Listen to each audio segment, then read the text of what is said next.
guys, this is Fallon here, and this is a video marathon of the Pastatober series that I did back in October. So to anyone watching this, get your popcorn and drinks, or whatever you have to eat or drink near you, and enjoy the show!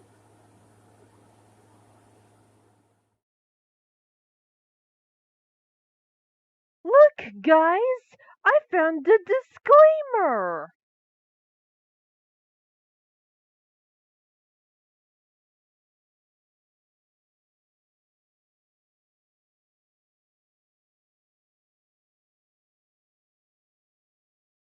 Warning, this creepypasta is made up and not real.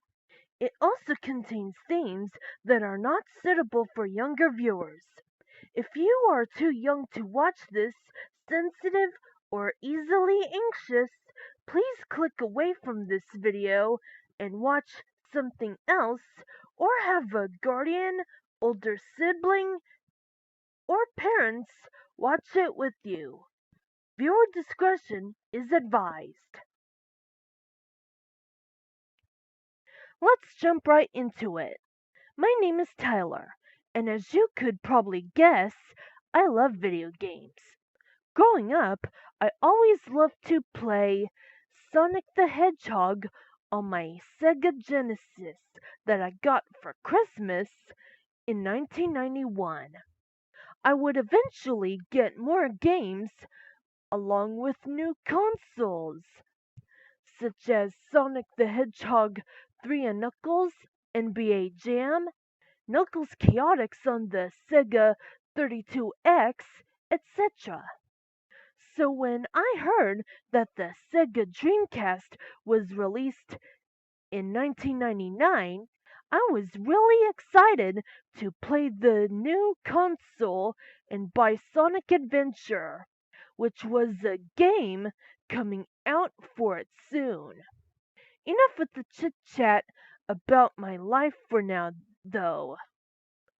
Let's get to the real story.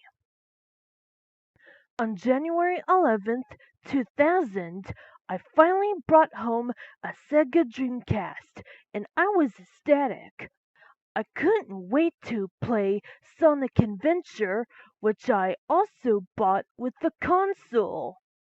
I went up to my room, put my Dreamcast on my chest drawer, did all the mumbo jumbo I needed to make sure it worked properly, and put the Sonic Adventure disc in. I was having such a good time with the game. The 3D graphics, the smooth frame rate, everything was fantastic. Well, besides the camera angles and such. However, let's fast forward to September 29th, 2000. For a couple of weeks leading up to that point, I had been listening to the Sonic Adventure soundtrack. I was so intrigued by it.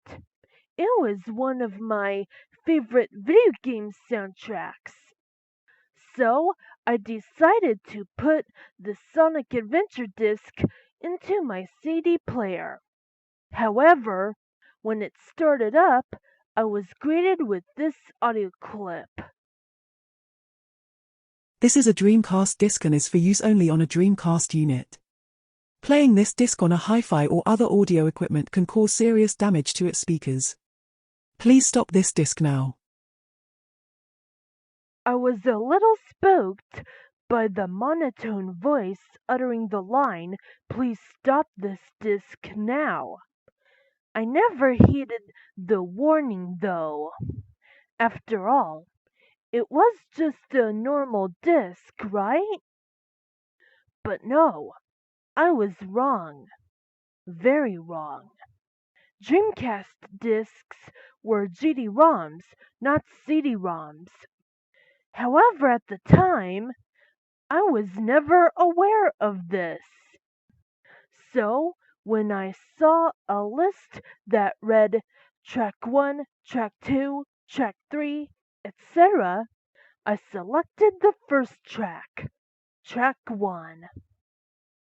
Suddenly, loud static blurred out of my speakers.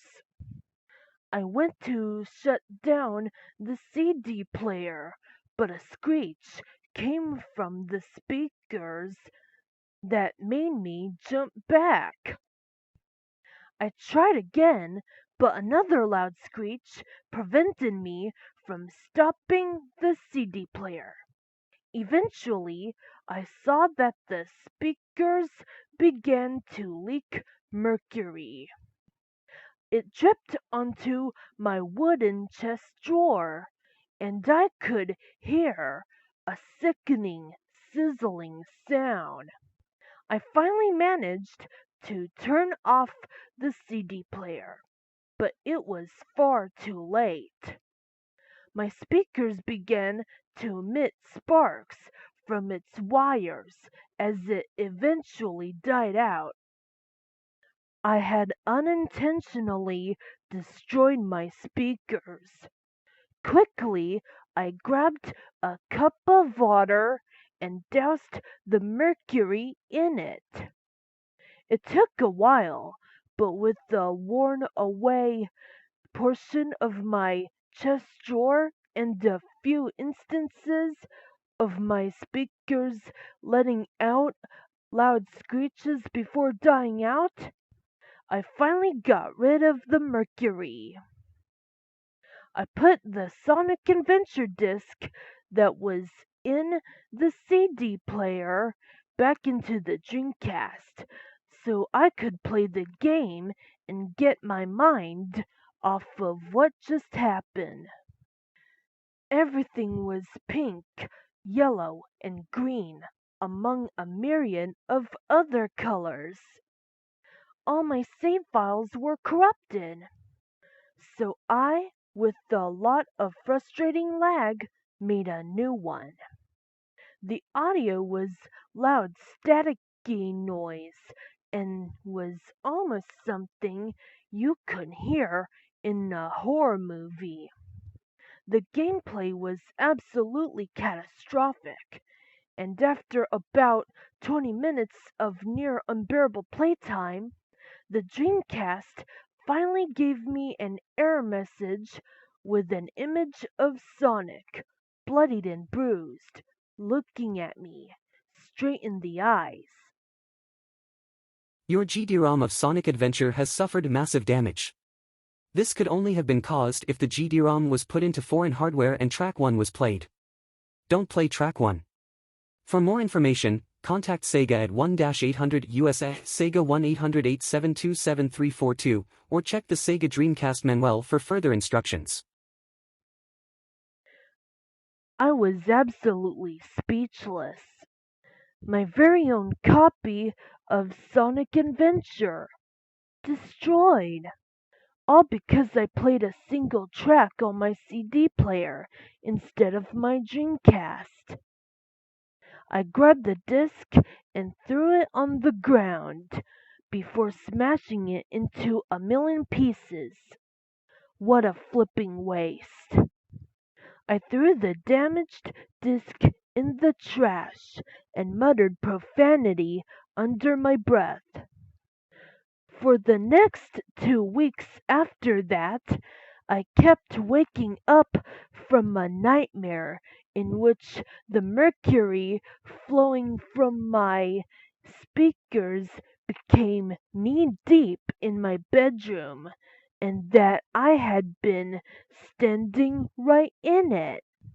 I always woke up before I fell face first into the mercury, waking up drenched in my own sweat.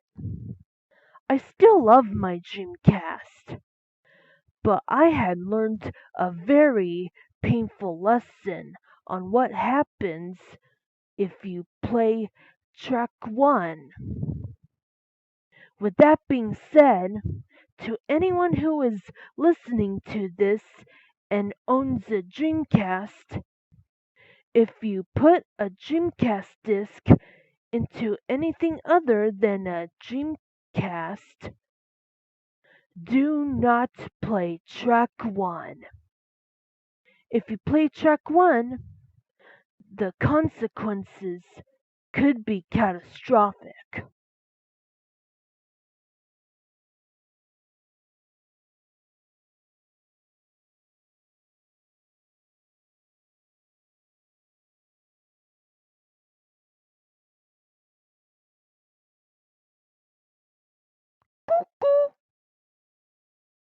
Look, guys, I found a disclaimer.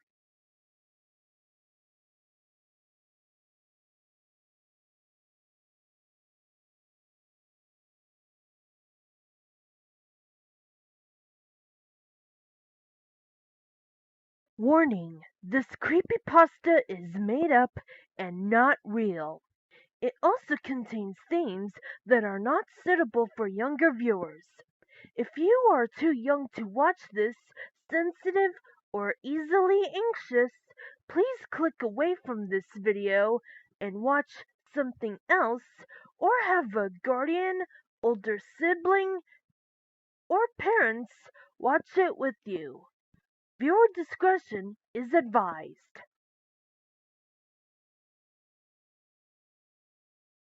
In the year 2000, a software engineer named Richard embarked on a top secret project at a renowned tech company. His mission was to create the most advanced operating system the world had ever seen, Windows 5. However, little did Richard know that his creation would become the stuff of nightmares. As Richard delved into the depths of coding, strange occurrences began to unfold. Employees reported hearing whispers in the corridors, with voices that seemed to emanate from the very walls. Some claimed to have seen ghostly figures lurking in the shadows, their eyes glowing an ominous shade of blue, reminiscent of the Windows logo.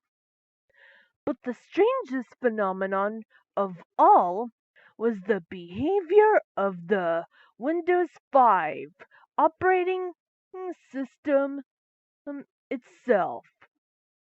Users would often find their screens flickering as if possessed by an unseen entity. Files would mysteriously vanish, only to reappear in the most unexpected places. And worst of all, there were reports of the dreaded blue screen of death appearing more frequently than ever before, accompanied by eerie error messages that seemed to mock the users. As the rumors spread throughout the company, fear gripped the employees.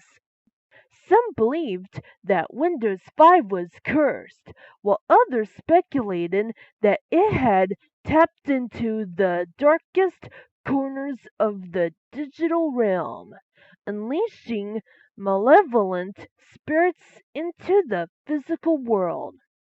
The once bustling office became a haunted sanctuary, with employees whispering about the ghostly encounters they had experienced. Richard, burdened by the weight of guilt, decided to investigate the strange occurrences himself.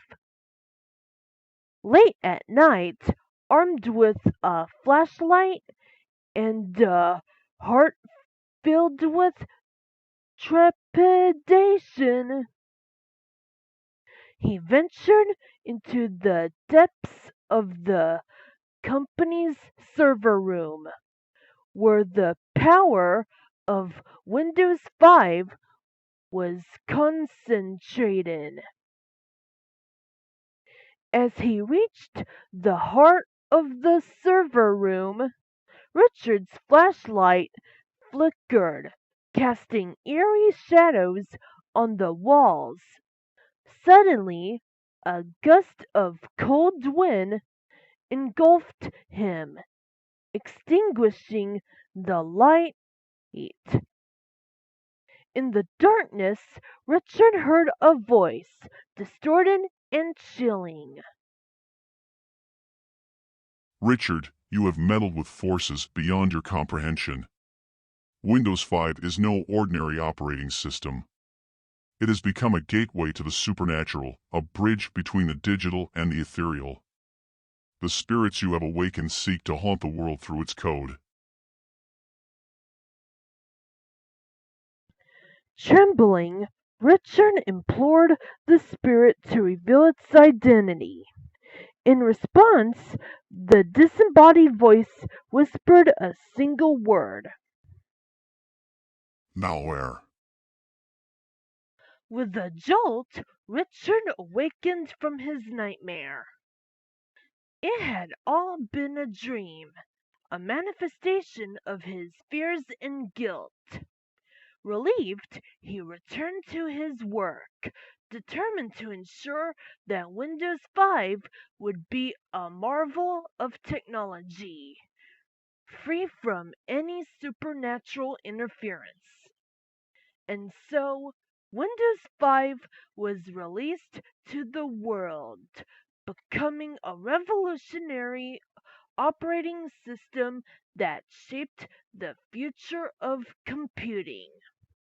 However, some users claimed that even after its release, they would occasionally catch glimpses of ghostly figures on their screens, as if the spirits of Richard's nightmare had found a way to linger within the code.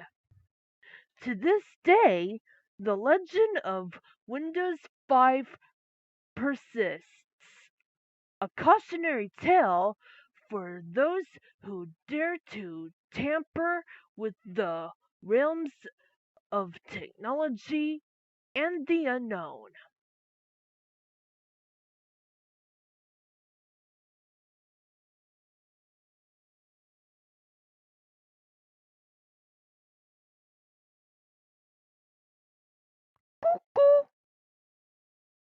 Look, guys, I found a disclaimer.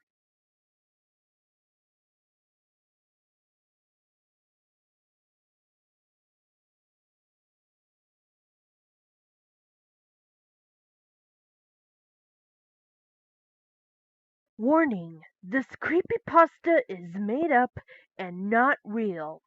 It also contains themes that are not suitable for younger viewers. If you are too young to watch this, sensitive, or easily anxious, please click away from this video and watch something else, or have a guardian, older sibling, or parents watch it with you. Viewer discretion is advised.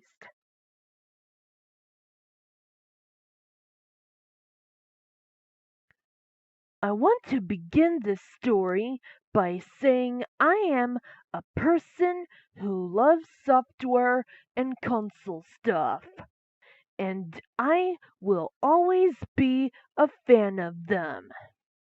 The world of technology and gaming was always so fascinating to me, to the point I dedicated myself into making software myself, having developed a few applications and also repairing hardware issues, mostly on consoles, which is my specialty.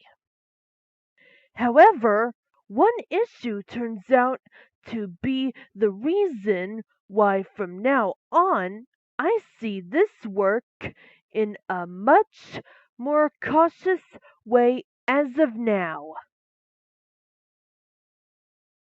It all started when my then 13-year-old cousin Harry, who lived quite close to me, called me about an issue regarding his PlayStation 2 console. Apparently, he had replugged it after some time of not using it. I remember it. We had played together many games, and after some time, it started to have apparent issues regarding a malfunction.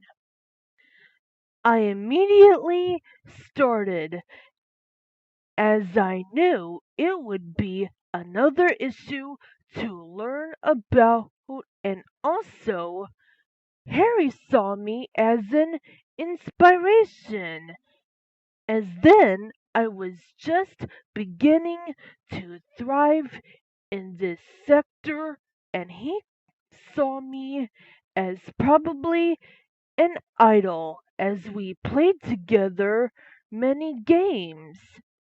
And also, I had assisted him every time he had a problem with his consoles. 2 minutes in, I arrived at Harry's house, where he immediately greeted me and talked to me about the issue with his PS2. I decided to go and turn up the PS2, as Harry had reported me about a red screen showing up when he booted it up. I knew what he was talking about. It was the infamous red screen of death many people dread, and I admit I was creeped out by it as a child myself.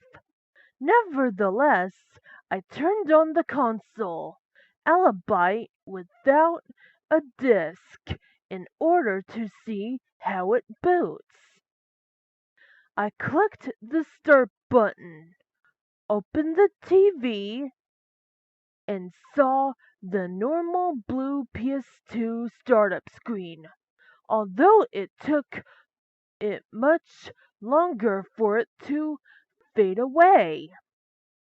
Then the red screen of death showed up. But unlike the normal "please insert a format disk" text, it showed a text I had never seen before. Your PlayStation 2, SCPH 39000, has malfunctioned and cannot boot properly. Please power off the system unit before more damage can be done to the internal components. Press X to turn off the console. I was shocked to see this message, as I had no idea on how would this message appear. There is no way that such damage could be done to the internal components of it, as Harry told me it was just 5 months the time he did not use it, and then it functioned perfectly. He also told me that it was yesterday when it appeared, and there were no signs of it, including not even overheating, as normally a console would react to this scenario. After hearing this, I ignored the message about turning off the console, and I rebooted it manually after clicking the startup button twice. The startup screen showed up for a second time, but this time it glitched before fading away. The red screen of death again popped up, this time with this message. It is important to turn off your PlayStation 2 console or else more damage will be done to the system's components. Please power off the system and don't turn on the console after the shutdown. Press X to power off the console. This time it looked more vocal in its warning, but I still assumed that it was a fraud, and Harry agreed with this, although he looked somewhat frightened at the thought of his beloved PS2 having terminal hardware failure. Still, I convinced him it could be just an issue that it could be repaired easily, and I rebooted the console for a second time. The startup screen, however, glitched immediately after showing up, and it took more time for it to fade away. The red screen of death popped up again, but this time a bit more blurry, and with a far more serious message regarding the issue. If you continue ignoring these warnings, your PlayStation 2 may suffer irreversible damage caused to its internal components. It is strongly advised to turn off your system unit by following the instruction below. Press X to turn off the console. Now this is where stuff began to be actually serious. I immediately turned off the console and unplugged it, as it was apparent that the hardware could have major damage for real. Luckily, I had got tools with me, which I picked up from home, which means I could examine the hardware of the console and see what it is wrong. After taking the PS2 to a table, I opened and saw the internals of it, and to be fair, I was shocked. I analyzed every single component of the console, especially with internet assist, and also calling some friends of mine who knew more about consoles than me at the time, and gave them descriptions of the condition of each component. They told me that there is no way they are damaged, and they could not believe about the screens we got. Harry also talked to the phone and told them exactly the messages he received from the console, but they could not believe us, as they had never seen a red screen of death showing these error messages. Even when he told them it referred to the model code of the console, the entire SCPH thing above. However, they did help with giving me useful information about the hardware of the PS2 and how would they look if there was any damage on them. The hardware had actually no visible damage on them. Neither the console had picked up dust from the internals. It did have some, but I cleaned it. Also, I searched on my phone about the errors we received, but for some reason, the only search results on Google were about only the normal red screen of death. There was no actual info about the ones we saw. And I became even more confused. Still, having seen that the hardware were in fine condition, I decided to plug again the console and reboot it, hoping it was just a sick joke by Sony or something. Harry was a bit off after this, but he did persuade me to reboot it. However, when we rebooted it, something really strange happened.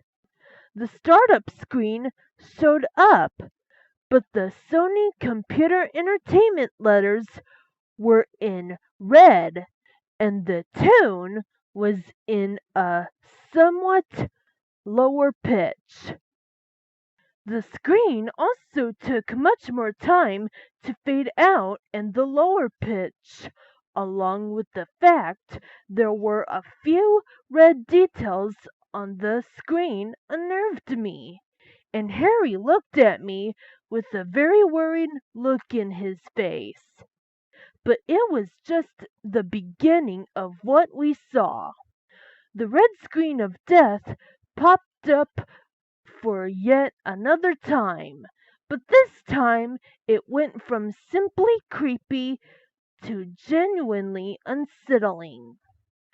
The red part of it was even more red, and in more of a red shade rather than the pinkish shade it normally is, and the pitch of its tone was also more low.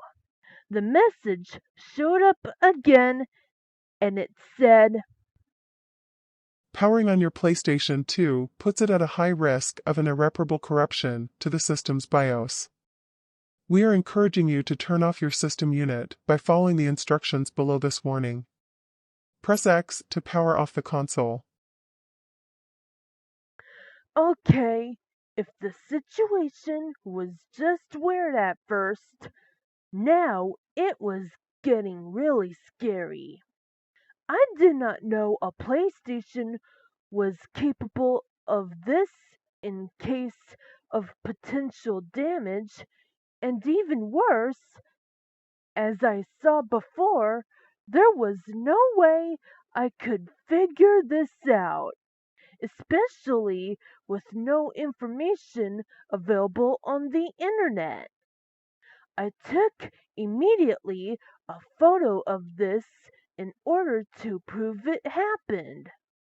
Harry, meanwhile, was becoming even more scared, as not only he still have the fear of losing his beloved gaming data, but also due to the unnerving messages that were showing up with each successive reboot.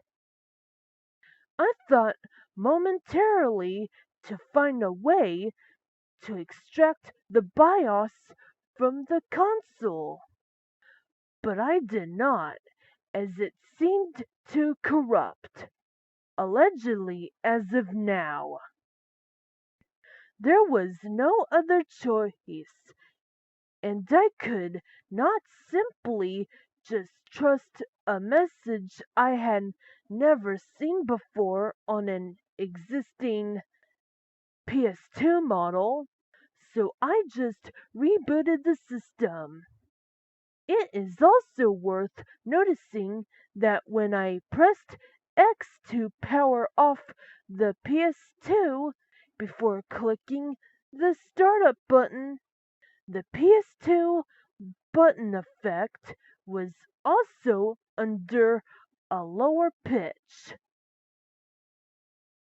Rebooting it turned out to be a really bad idea, as now the startup screen was covered in static. I could faintly see the Sony Computer Entertainment text. This time, however, instead of just fading away, it glitched up, making the typical glitch sound, and the red screen of death appeared. This time, however, in its most horrifying variant. The entire background was red, and the cubes were black, but barely visible. The music also had changed, this time to a more horrifying tone instead of the whoosh we heard the 4 previous times. Harry just looked at me, clearly scared and unable to even speak at what he was seeing.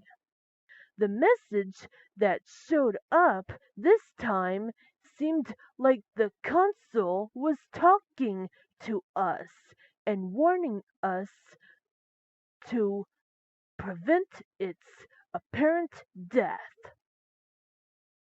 You need to turn off your system unit or else the BIOS will be corrupted permanently.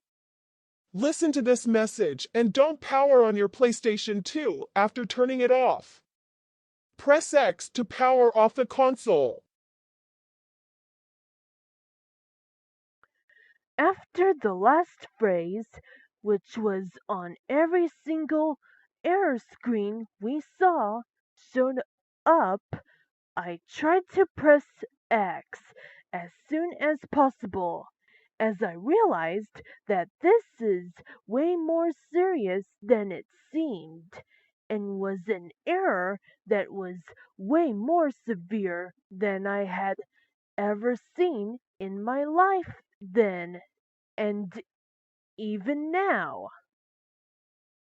Both Harry and I decided to turn off the system permanently and just take it to a local shop in order to analyze it further.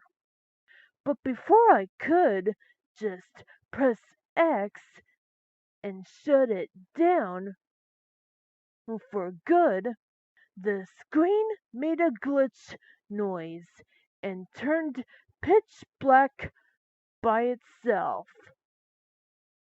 However, the console had not shut down. After waiting for a few seconds staring at the black screen, both confused and scared of what we saw now, this message showed up, which actually gave us a small ray of hope that the PS2 would not die in its fullest and could at least save some data. Your PlayStation 2's BIOS is corrupted and it couldn't start. The only option to continue using your console is to enter into recovery mode. Just follow the instruction below. Press O to enter recovery mode.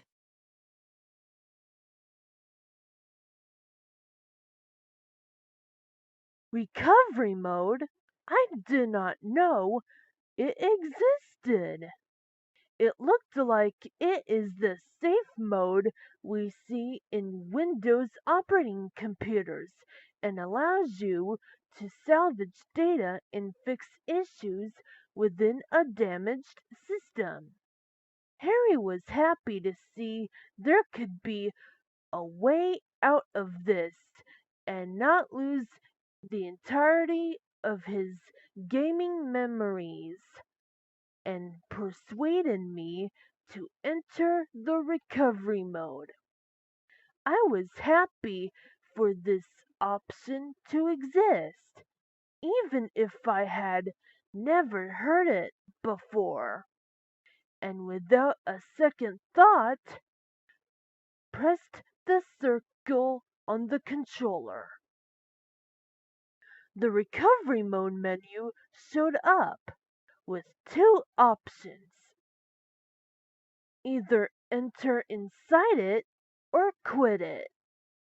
I did not want to quit it, obviously, as the system would die instantly. So I just entered it. The screen showed up the message, "Entering recovery mode, please wait," alongside the blue circles that show up on the menu when you don't insert a disk in and access your memory card data. And we just waited, hoping that it would potentially restore the console to at least a usable state. After approximately 8 seconds, the screen went again black, and we waited to see if any message would show up regarding any way to see how recovery mode worked.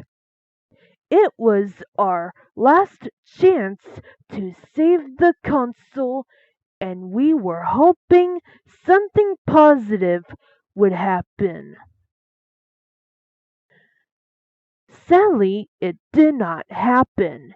In fact, the opposite happened, and in a way that has scared both Harry and I for life. The screen popped up the message, "Fatal error," but the background was flashing between white and red, with the letters remaining pitch black. Heavy static also accompanied the screen, but the scariest thing was the sound we heard. The volume felt like it was turned up to maximum by itself, and an extremely loud noise, something between static, damaged software sound, and even human screams, started to play. It was the scariest thing I had ever seen in my life. It felt like the console was outright screaming at us for its death, and to this day I still hear the noise in my mind from time to time. Harry was scared to death and began screaming and crying at what he saw. I was unable to calm him down, as the entire ordeal made me freeze like a statue at the mere sight of it. The screen flashed for like 8 to 10 seconds, but it felt like an eternity due to how frightening it was. After that, the screen went pitch black, and the console started to beep. Despite me shaking like a fish out of its water due to what happened the second before, I just turned off the system for good, realizing it just died. Harry was still crying after seeing his favorite console both dying and emotionally traumatizing him. I tried to calm him down, despite me still being unable to recover from the ordeal, and we sat for some time saying nothing before I left the house and came back home. I was unable to sleep that night.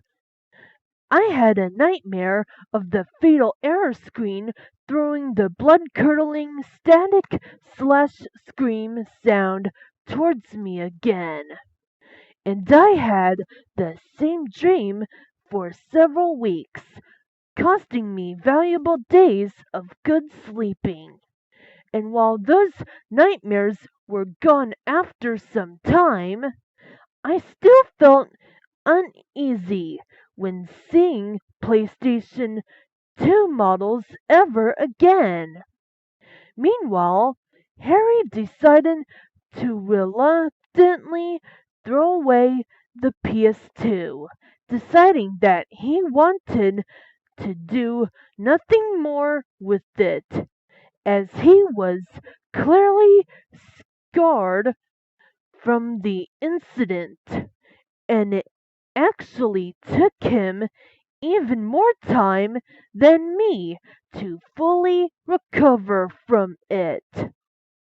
We never talked to anyone else about this, as nobody would believe us and think it was a hoax, which is what people thought when I posted the sole image I took on my phone on a forum the day after this. I did post the error message, but people replied citing that it was impossible that such an issue would show up and that the PS2 would simply not boot up if it had got a fatal BIOS, BIOS error. To sum it up, I never talked about this kill screen, as it turned out to be ever again to anyone, especially Harry, who still flinches every time he gets anything to remind him this in his mind. After some time, I just moved on and decided to become even better at fixing devices and developing software, and soon I became what I am now, a determined person ready to assist for any issue. However, about this kill screen, there is still a question I have yet to find an answer for. Even with my more advanced hardware and software knowledge, what caused this issue? Is it possible to happen in any PS2 model? And if yes, why did Sony would make such a scary kill screen for a console popular to every age group and mostly children? To end this story up, nobody will ever get an answer on this.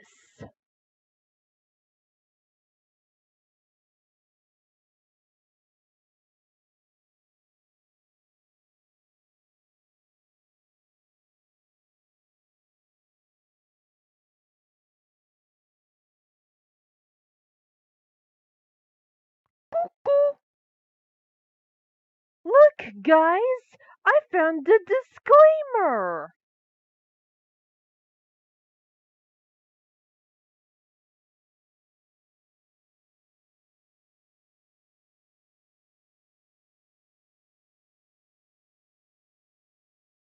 Warning, this creepypasta is made up and not real.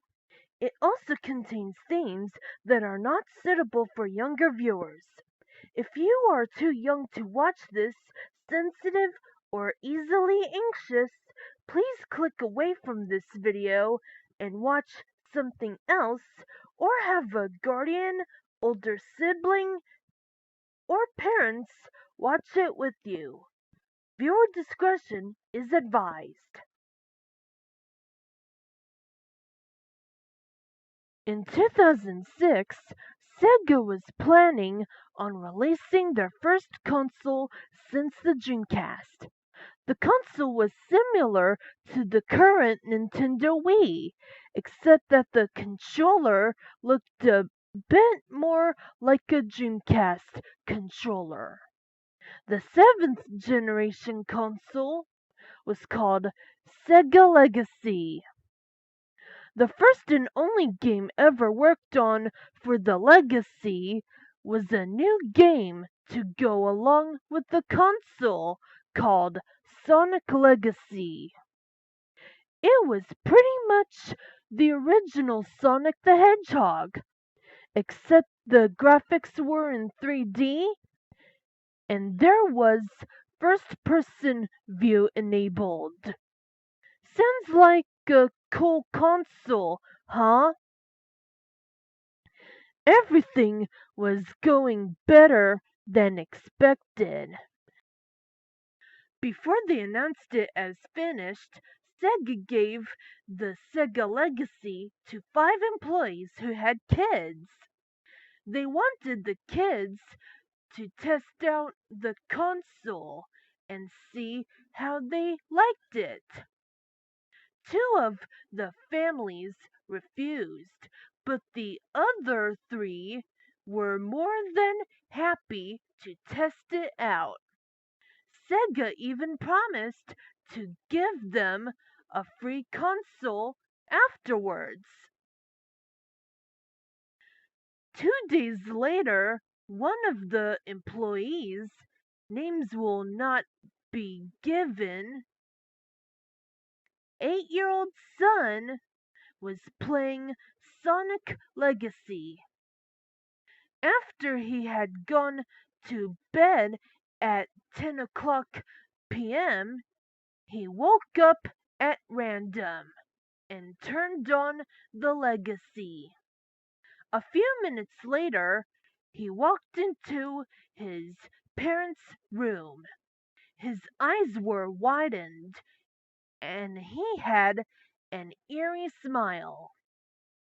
"What is it, son?" Asked the father.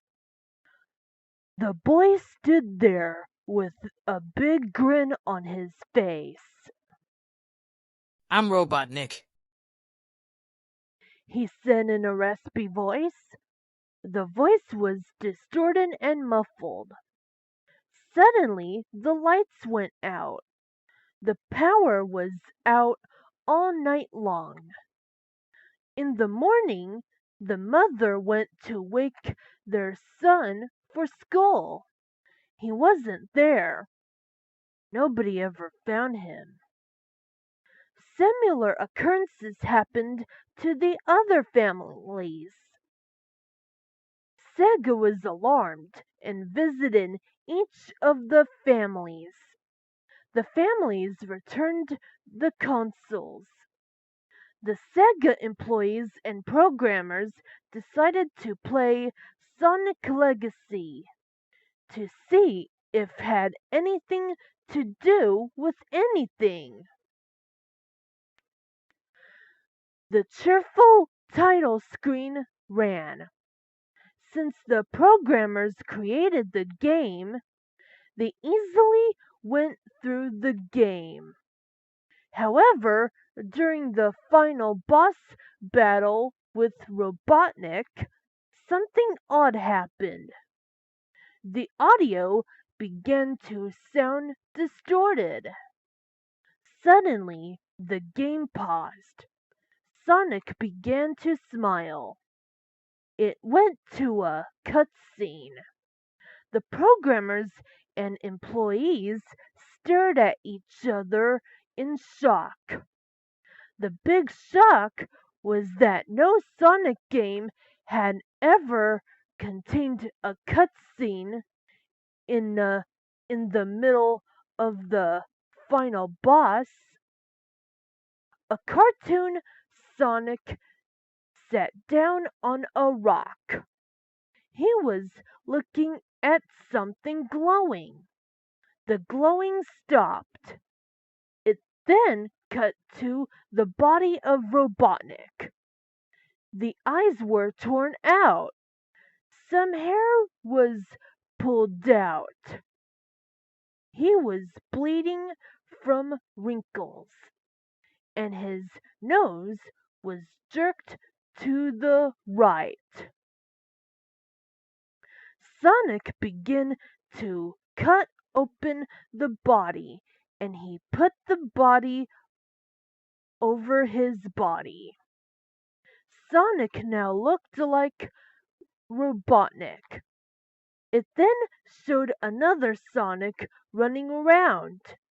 The Sonic dressed up as Robotnik gave an evil smile. The programmers and employees shook in terror. The fact that Sonic defeats his enemy, becomes Robotnik, and gets killed by another Sonic boggled their minds. It was a terrifying cycle. All events after the cutscene finished are unknown. All that is known is that there was another cutscene afterwards. From the other room, people claimed to hear a man speaking in a different language in a distorted voice.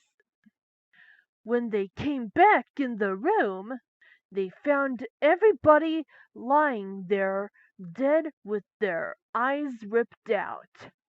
However, two of the employees survived. One is blind and is confined in a wheelchair for life. He refuses to speak to anyone besides his family and close friends. The other employee is able to see, but he has never spoken about his experience. He is unable to be outside without someone with him, and is said to have recurring nightmares. All copies of the Sonic Legacy game were said to be destroyed. This led to the cancellation of the Sega Legacy console. In 2009, an avid video game bootlegger found a Sega Legacy. The eerie part is that he was able to play Sonic Legacy on the console without the CD. A few days later, he was found dead in his closet. So this is just a warning to all people curious. Don't try to find the Sega Legacy unless you're either willing to risk your life or suffer from recurring nightmares.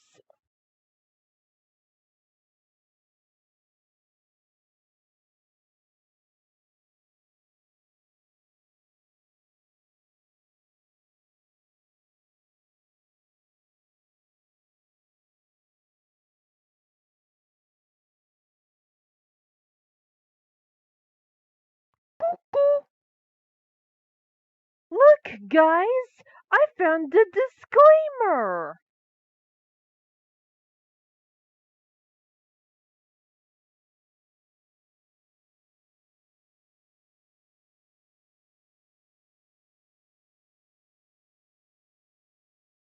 Warning, this creepypasta is made up and not real. It also contains themes that are not suitable for younger viewers.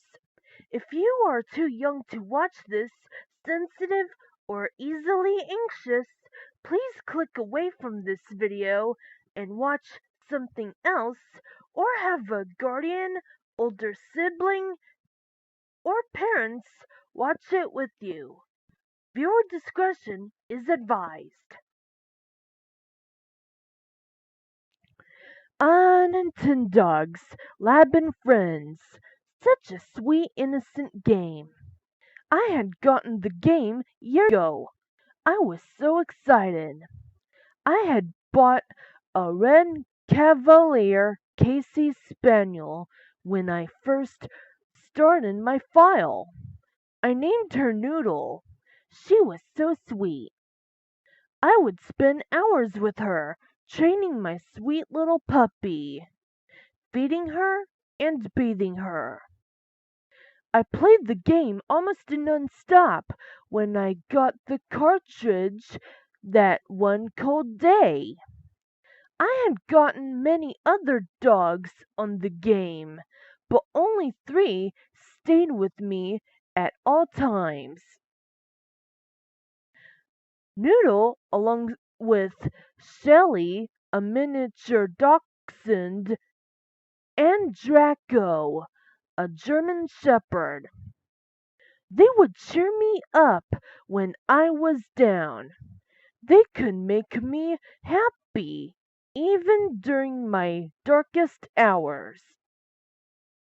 I loved them so much. They were my best friends. As silly as it sounds, it was almost as if they were alive. But time went by. I was slowly growing out of Nintendogs. It was almost as if they could sense that I was going to leave them. I was starting to play different games, get on the computer more often. I was starting to watch more TV. Slowly but surely, Nintendogs had been forgotten, replaced replaced with bigger and better things. Years later, I was digging through my games, not to play them, no, to sell them. I didn't want to sell any of my games, but I had to. My mom wanted money. I froze as my hands brushed against a small game cartridge. I blinked, picking it up and dusting it off.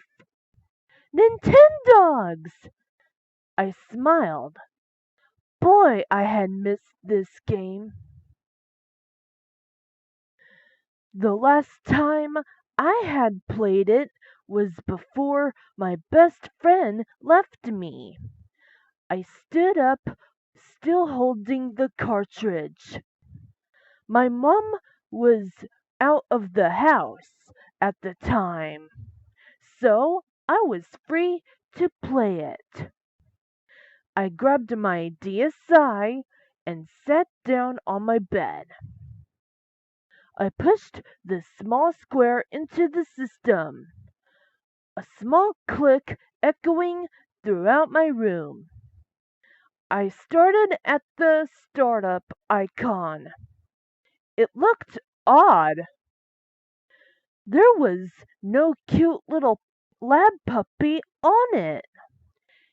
It was just a completely red screen. I shrugged it off. Just an error. Nothing too major.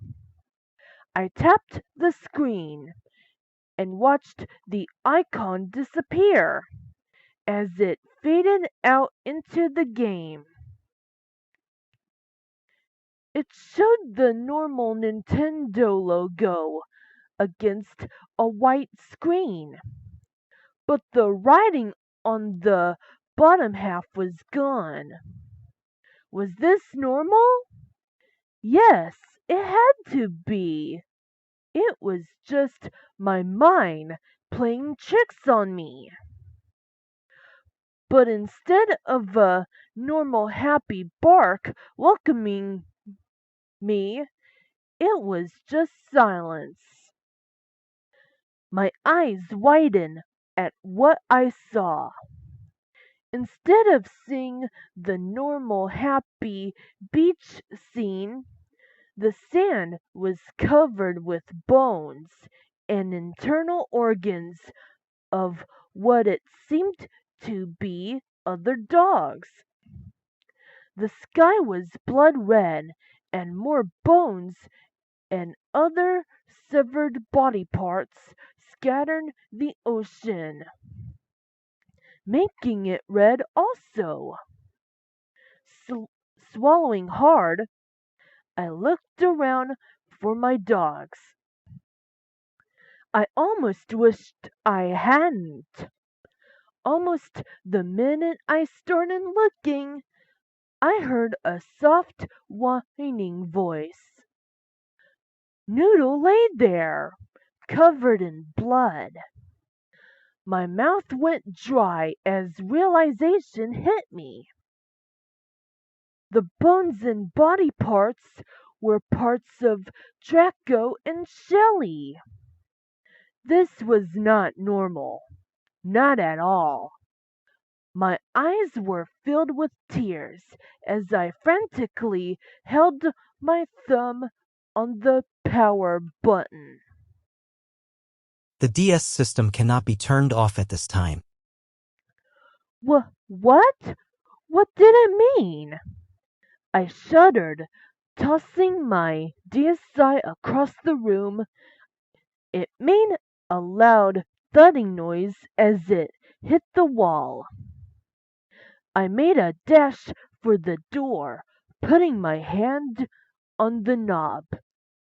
I jiggled it. It wasn't moving, and my door didn't have a lock. I opened my mouth to scream, but nothing came out. Sobbing silently, I pressed my back against the door, closing my eyes.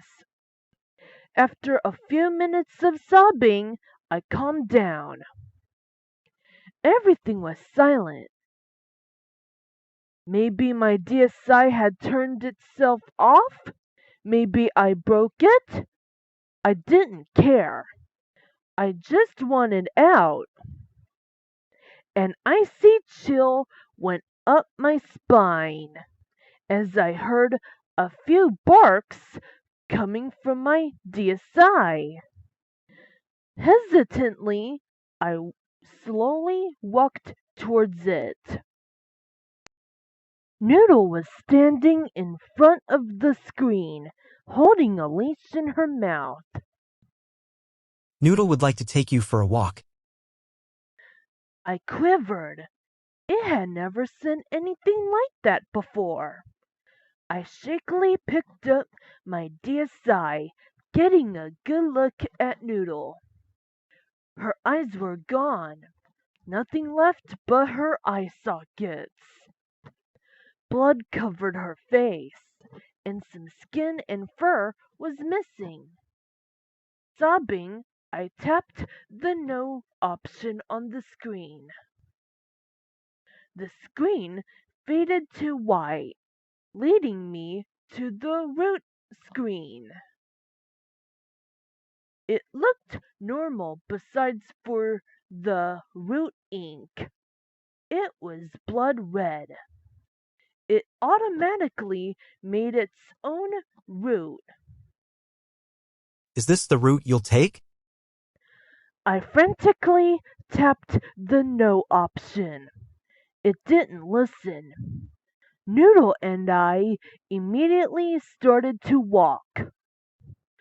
I stared at the screen in horror. All of the buildings were on fire. Body parts of humans and dogs were scattered all over the sidewalk. Noodle stopped at a dead puppy and started to eat it. I continued sobbing as she dragged me through the terrifying scene. Arf! Arf! Noodle barked. Oh no! Another dog! The screen faded to white for a few seconds. before showing a new screen. Maggie is out for a walk. Instead of a cute little Yorkie jumping around, it was a decaying skeleton with still some rotting flesh on it. Chantal has some stern words with you. I gulped, clicking the red arrow. Your dogs are dead, Lydia. Everyone's dogs are dead. It's all your fault. I watched in terror as Noodle lunged forward, gnawing at the dead body of Maggie. It's time to say goodbye to Chantal. Noodle doesn't seem to like Maggie very much. The screen faded out, and back into Noodle and I walking. After a few minutes of walking, she barked once, running out of sight. She came back with the white and red present. Noodle must have found something. She's bringing it to you. You got a dog skull? Noodle excitedly pawed at the screen. The skull belonged to a neighborhood puppy. Type dash dash dash. I continued to cry silently as Noodle dragged me through more terror.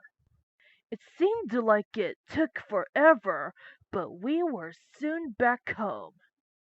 I finally managed to open my mouth and talk. "Why are you doing this to me?" I choked out, my voice scratchy. Noodle stared up at the screen. Noodle has waited 3 years for you to come back. I gulped. But you never came. Suddenly, what was left of Noodle's fur and skin slowly started to melt off. I'll make you suffer. Soon, it was just a skeleton left. Just like I did. And just like that, the skeleton collapsed to the ground. My DSI turned off. Sobbing hysterically, I ripped the game out of my system and tossed it in the trash. Suddenly, my door slowly creaked open. Without thinking twice, I bolted out of the room. I never wanted to play Nintendogs again.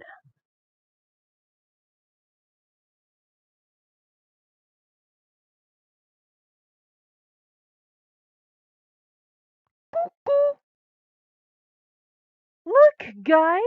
I found a disclaimer!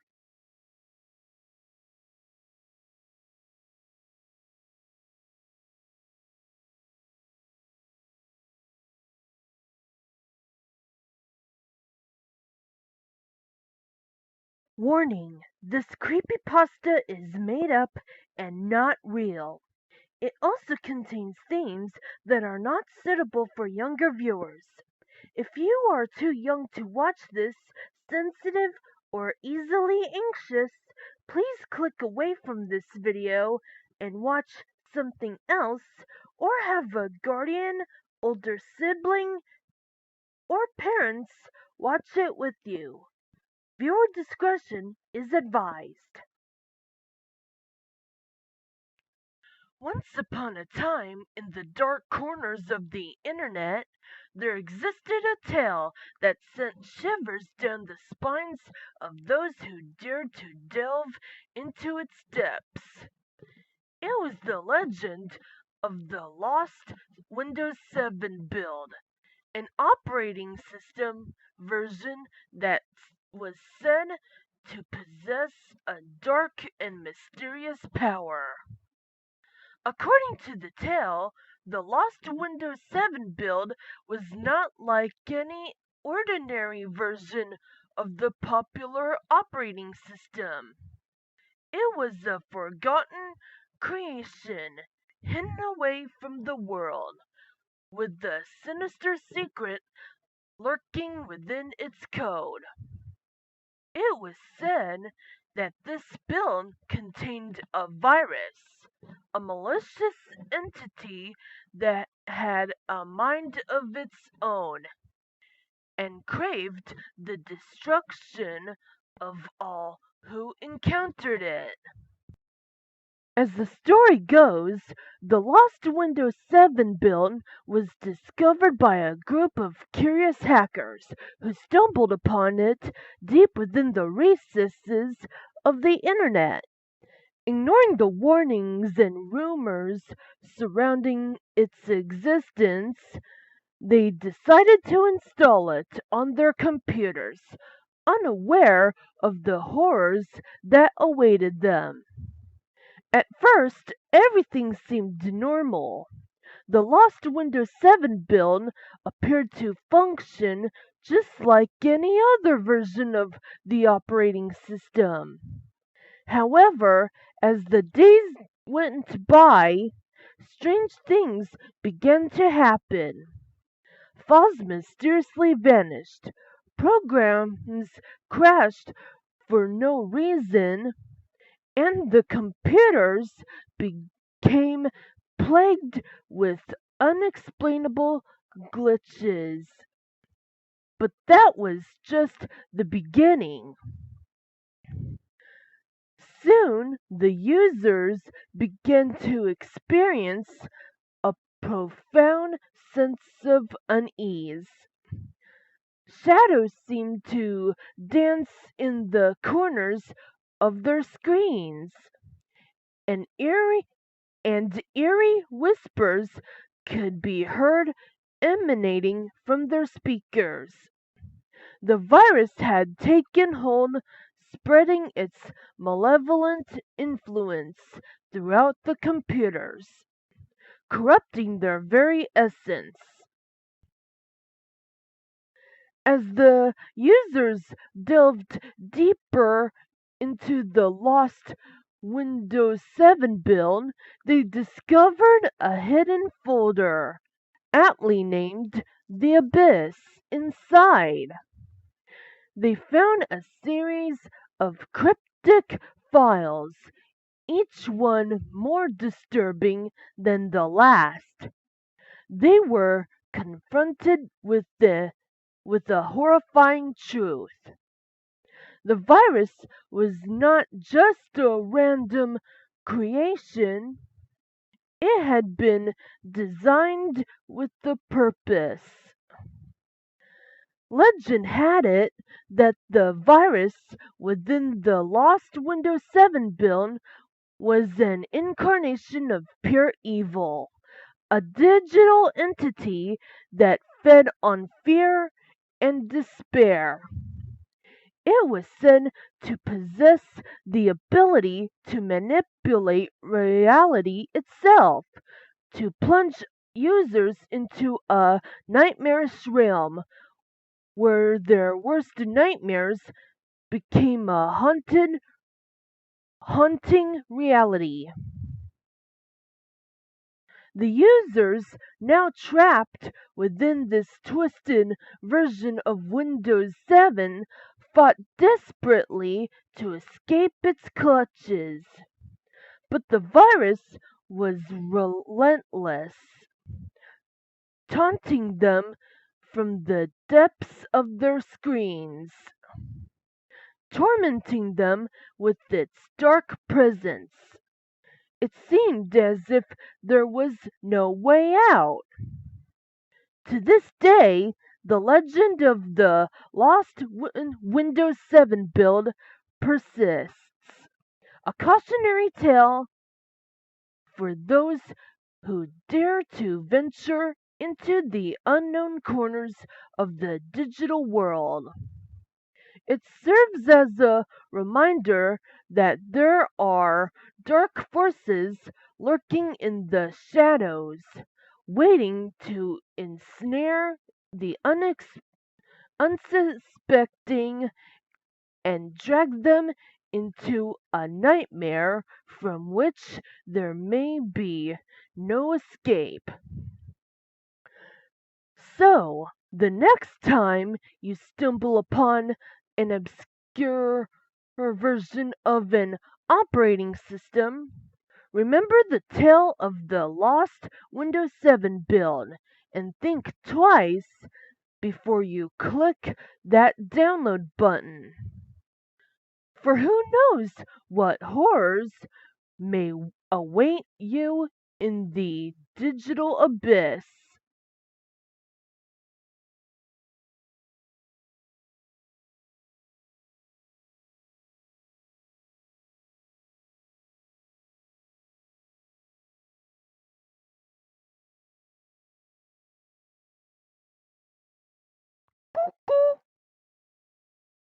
Look, guys, I found the disclaimer.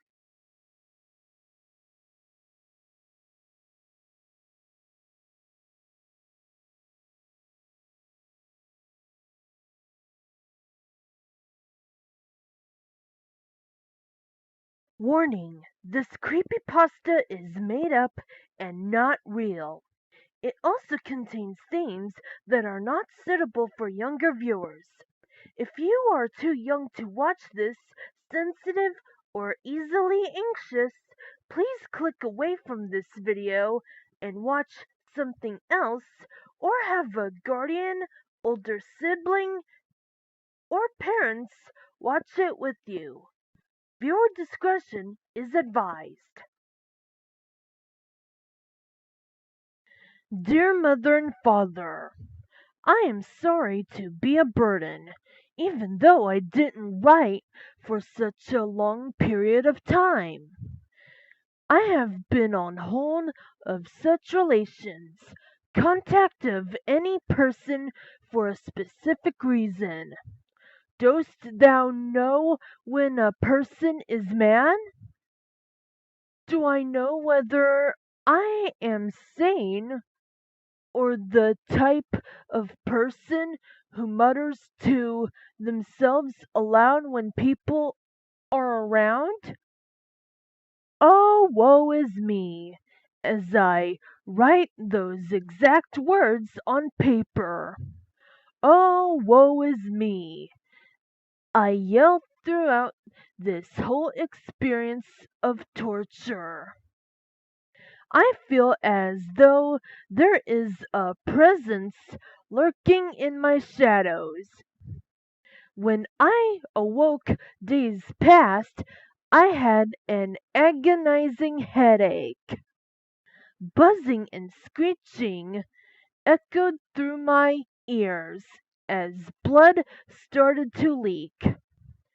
I tried to shun my ears from the pain, but it was like beating a dead horse.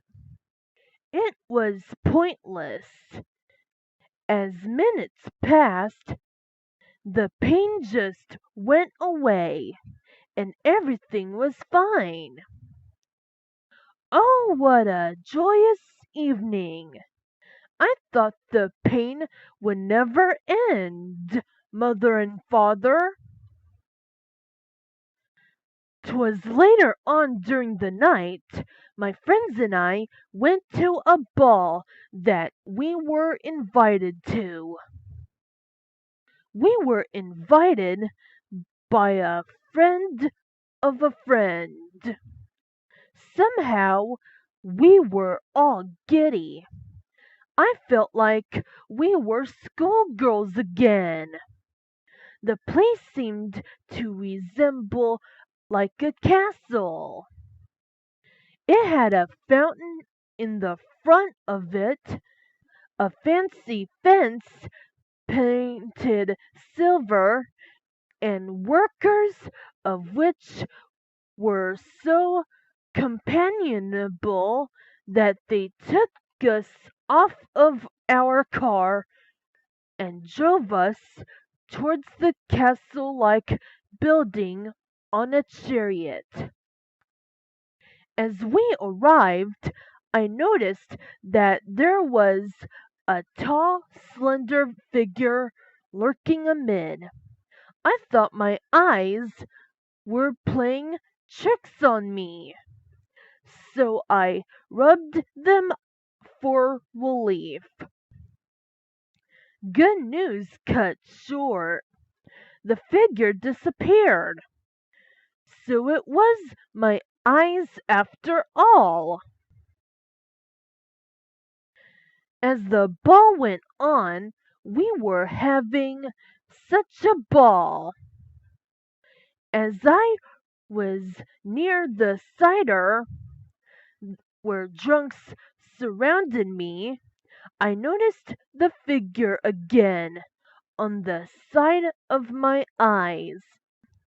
I quickly turned to face its direction, but it vanished. Then, to turn from the bad, I suddenly felt ill. My head throbbed in agony as my eyes felt as like they were about to give out on me. I went in the ladies' room, making some excuse that I need to put a little bit more powder on. I began to throw up blood. Luckily, throwing up seemed to do some good towards me. At least it got rid of some of the pain. I heard my name being called by one of my friends to rejoice in the front of the building for a group photograph where the fountain was. We rejoiced and we took the picture. It didn't take long for the pictures to develop. As the pictures developed, my jaw dropped and my eyes widened in shock. In the background, trying to make camouflage of itself, was the tall figure. It had no facial expression. Why did it have no face? Is this some sort of twisted game that someone is forcing me to take on? Mum, Dad, I wish that I do find the answer towards this sick, twisted reality. I do hope that I find the answer towards this. As I write, I do feel these agonies. I do feel pain and misery. I do hope that this will all go away shortly. Love, Jessica.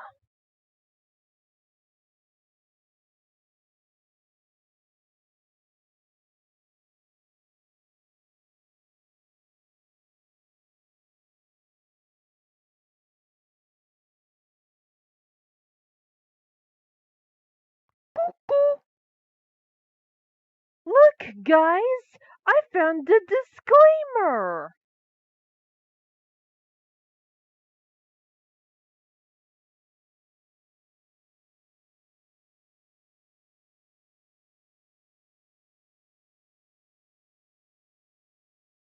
Warning, this creepypasta is made up and not real.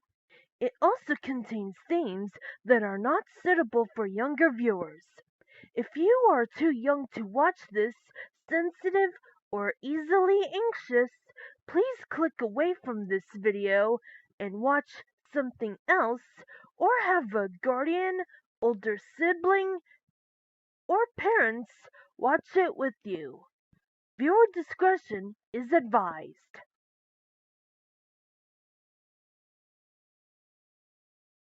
There is a video on the internet that goes by the name of We Kept Driving.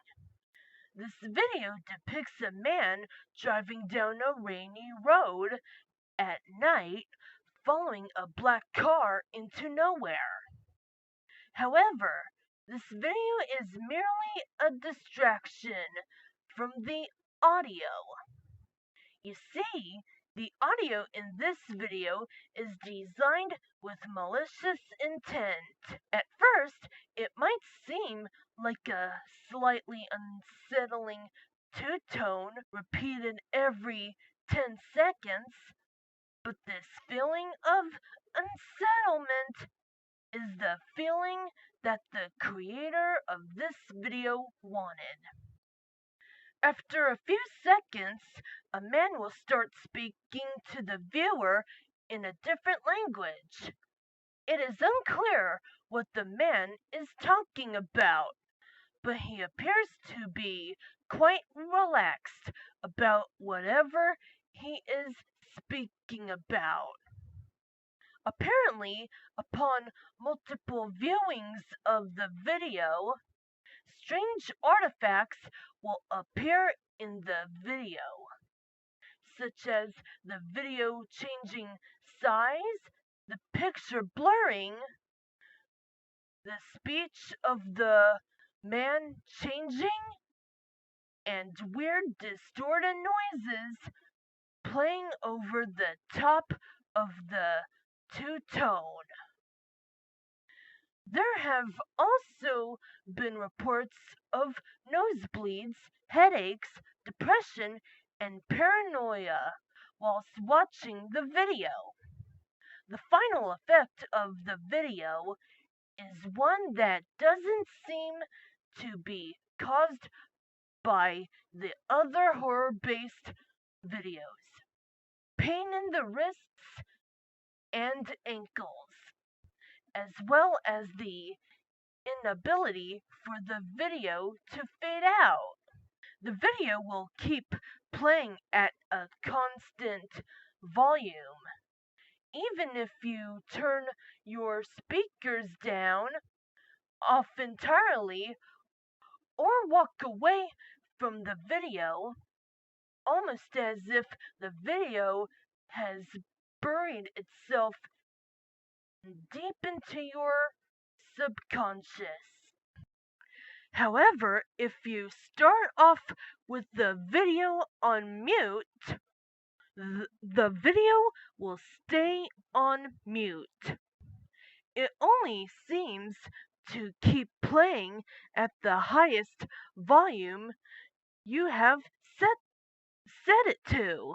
Apparently, playing the video at a high volume results in more damaging side effects, such as seizures, migraines, loss of sight for the duration of the video, out of body experiences, and hallucinations of a white man standing to the right of the viewer about 3 feet away.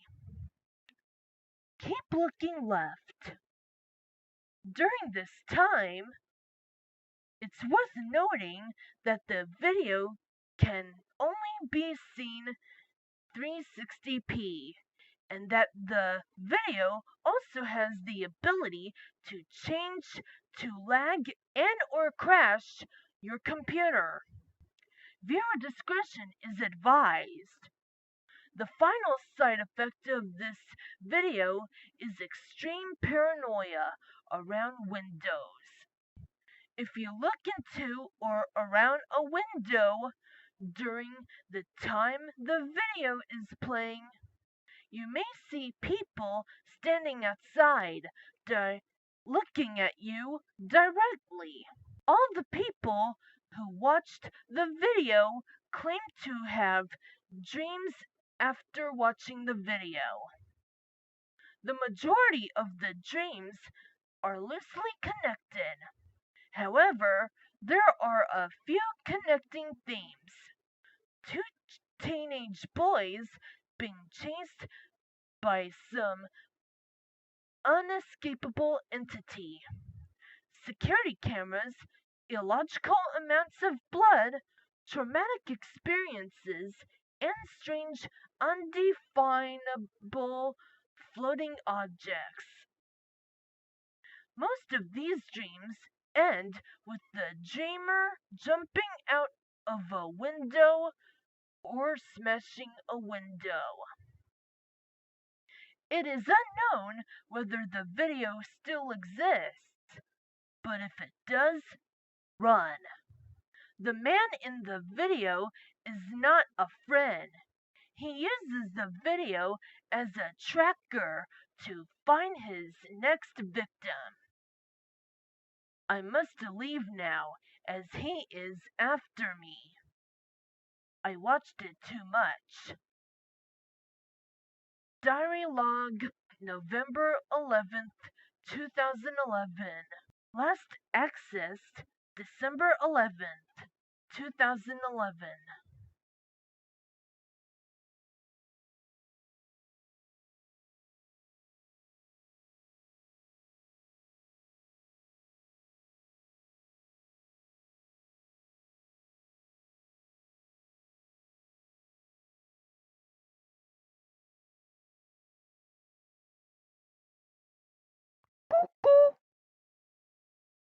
Look, guys! I found the disclaimer!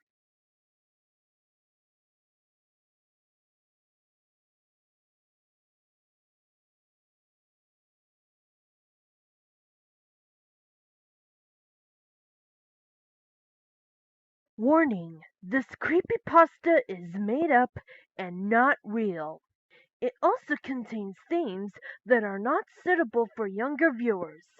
If you are too young to watch this, sensitive, or easily anxious, please click away from this video and watch something else, or have a guardian, older sibling, or parents watch it with you. Viewer discretion is advised. I sat on the bus on my way to school, listening to music and paying little to no attention to the other students. At one of the stops, my mind snapped back to reality. I looked towards the small house.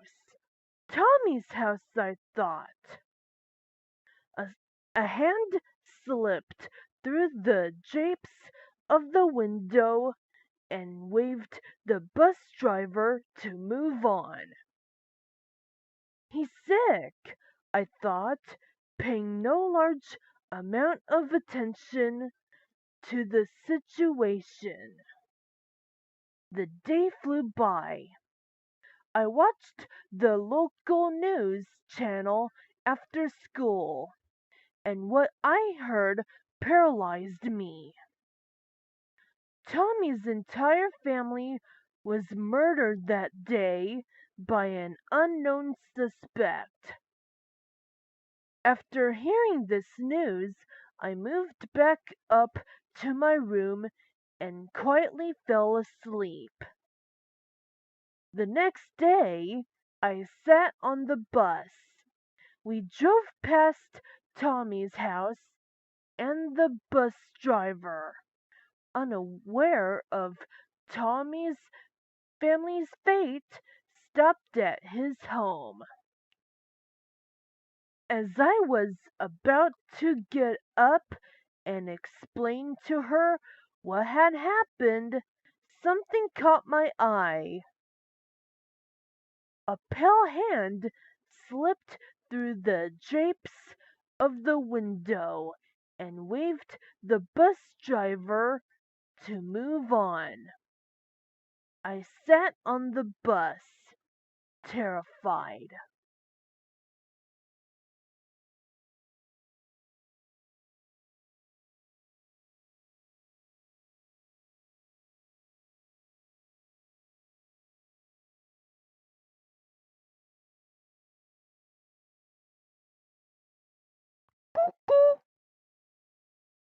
Look, Look, guys!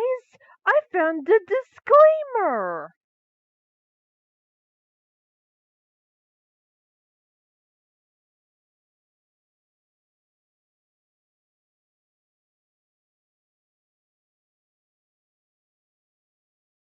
Warning: this creepypasta is made up and not real.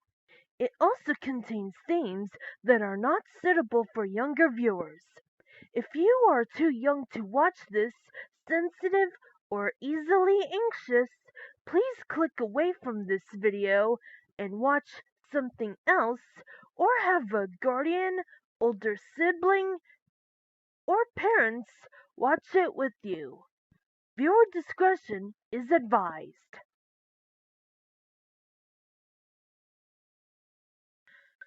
My grandmother grew up in the slums of Prohibition-era Chicago.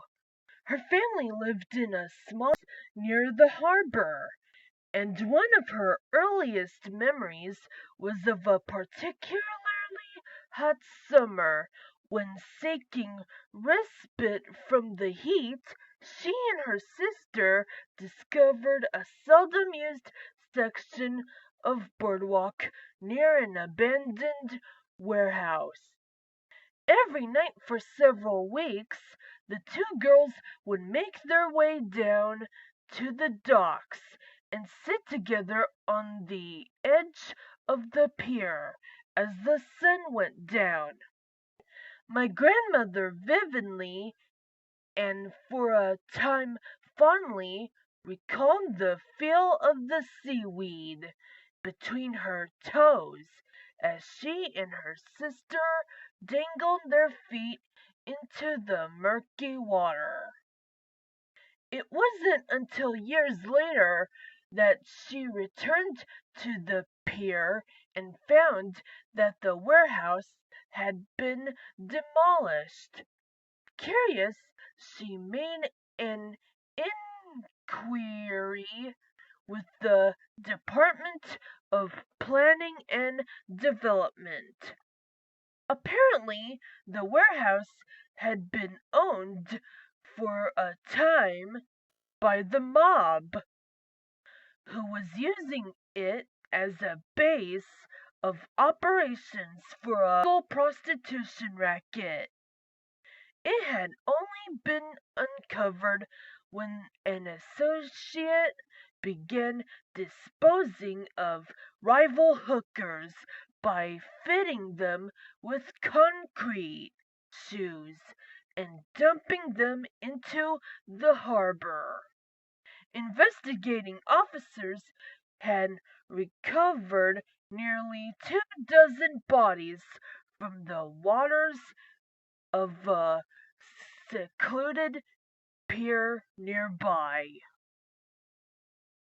How had the bodies been discovered?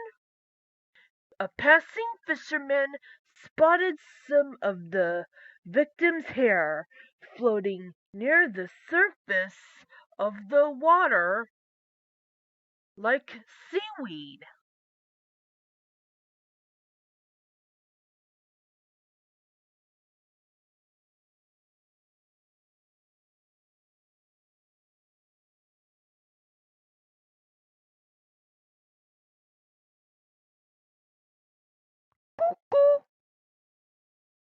Look, guys! I found a disclaimer!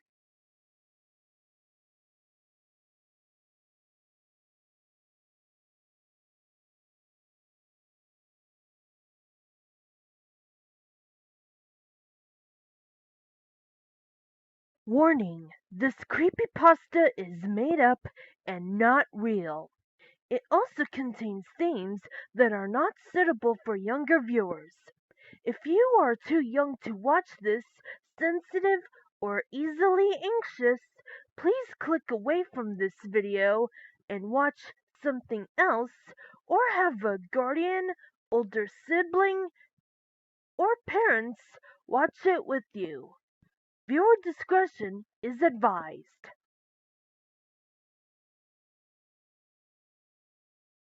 I have always been uneasy driving alone at night. It was worst the first few times when I had just gotten my license. But the nagging fear has never gone away to this day. It's disorienting to look into the mirrors and see nothing, and I mean nothing but the consuming blackness of the night. It makes me hesitant to check the mirrors should I see this dark void, or worse, someone sitting in my back seat staring at me. In the summer of 2013, I found myself driving home alone on Highway 902 from a party. It was almost midnight, and needless to say, it was pitch black. As was usual at night, I was on edge. I had the radio off and could hear nothing but the muffled roar of tires on pavement and the dull hum of the engine. I stole a glance into the middle rear view mirror and saw nothing but darkness through the black window. I know that I looked backward and saw nothing. I'm sure of it. Just the seemingly endless blackness of the night. I remember it so clearly because not 10 seconds later a car passed me to the left, headlights on. I had one of those sudden adrenaline rushes like when you think you see a person outside your bedroom window when it's just a tree. Or when you start awake at night with the feeling of falling. 10 seconds earlier, nothing had been behind me. Suddenly, a car. I drove the rest of the way home, shivering and knowing something was off. The next morning, I found two sets of scratches near the back of my van. One was on the left rear, one was on the right. The car was pretty old. They could have been there for months. But that was the first time that I distinctly remembered seeing them. In hindsight, there are two possibilities for what happened that night. Possibility 1. By some glitch in reality or something paranormal, this other car had somehow appeared behind me within 10 seconds of me checking my mirror. Like some weird ghost stuff or something. However, the second option is what makes my blood run. However, the second option is what makes my blood run cold whenever I consider it. It didn't even occur to me until months after the fact, but it makes me dread driving alone at night even more. Possibility 2. The car was normal. It had approached me from the rear and passed me to my left. However, something large and wide and as black as the night had been clinging to the rear of my car, obscuring my view through the window and leaving deep scratches on the sides. And I had inadvertently driven it home with me.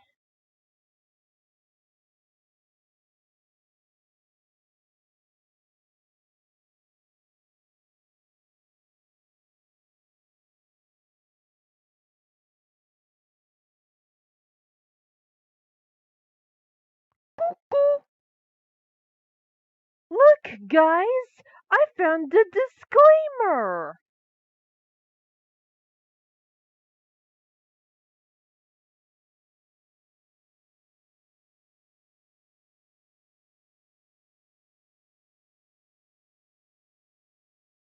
Warning, this creepypasta is made up and not real.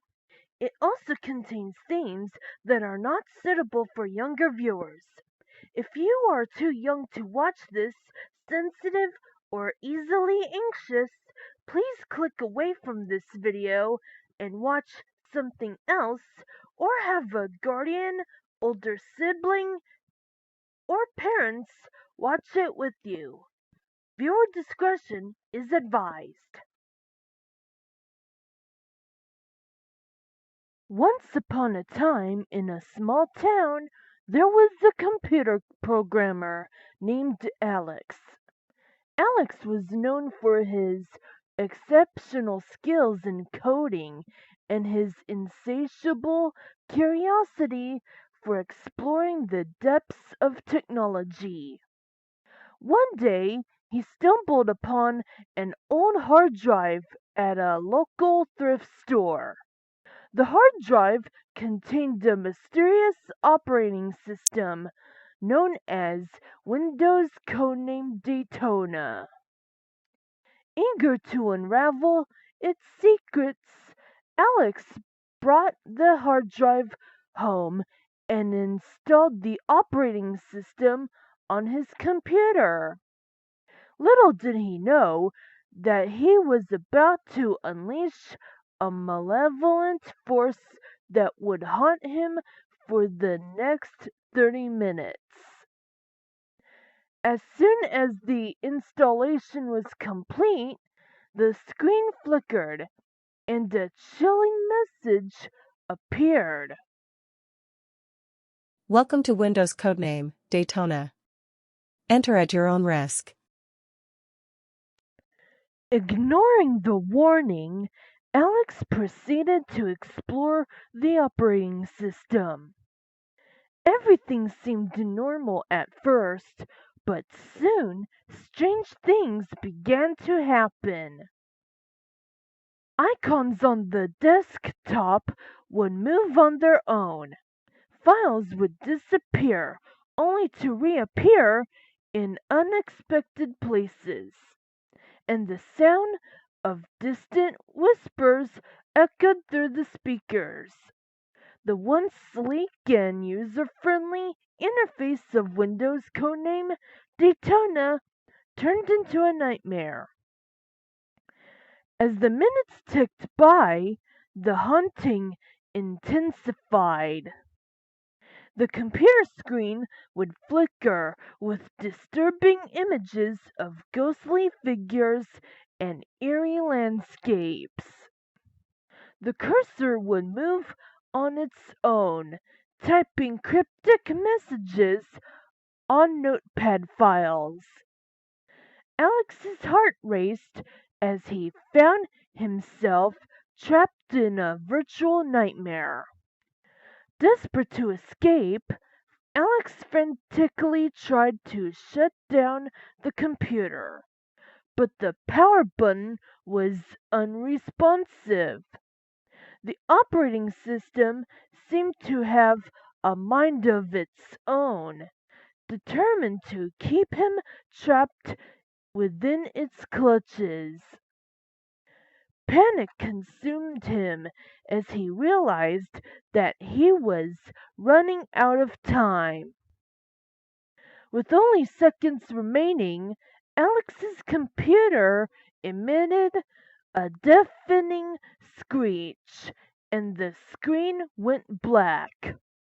The room fell silent, and he found himself staring at his own reflection on the dark surface of the monitor. The nightmare was over. Shaken, Alex disconnected the hard drive and vowed never to speak of his horrifying encounter with Windows codenamed Daytona.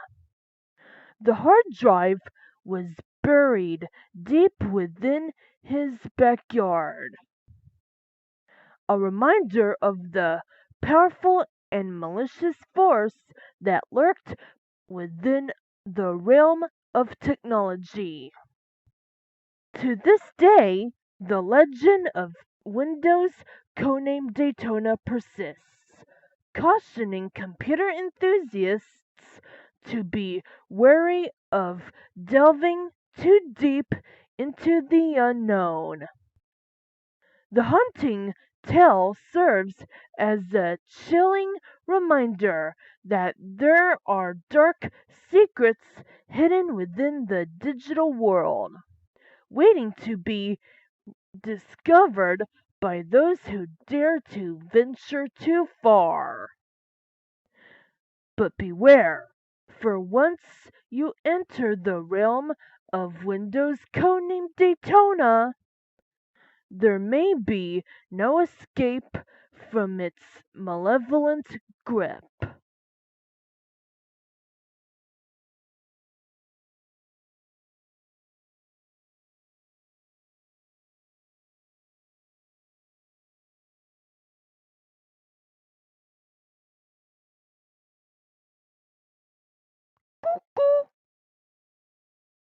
Look, guys! I found a disclaimer!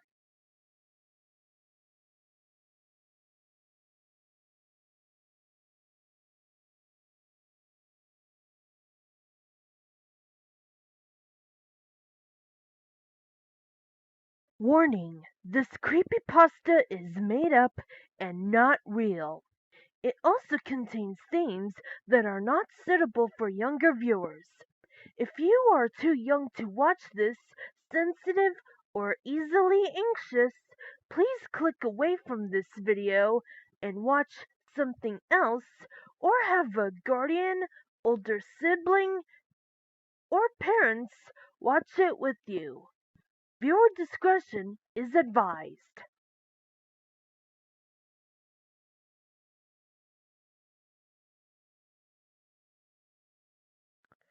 There is an angry man under my bed. Mommy says that I am making it up, but I'm not. I asked my mommy to check under the bed, but she didn't find the angry man. She says to go to sleep and stop being silly. Only I can't sleep. The angry man is standing by my window and staring outside. He has a really ugly head, all twisted and gooey. It keeps changing shape, but I don't want to look at it too long, as I get really scared. I run to get Daddy and go back, but the angry man has gone. Daddy isn't very happy, and Mommy once again tells me to go to sleep. Now I am really scared. The angry man is standing by my bed now, staring at me. He keeps jerking his head back and forth like he's yelling, but nothing comes out of his mouth. His face keeps changing. I want to scream, but I can't. Everything hurts. I feel like crying, but nothing is happening. Finally, I scream and scream. Keep screaming until Mommy and Daddy open the door. But it's too late. The angry man doesn't go away. He just turns to face Mommy and Daddy. Mommy screams, and Daddy gets really scared eyes. He grabs something and tries to hit the angry man, but Daddy falls down.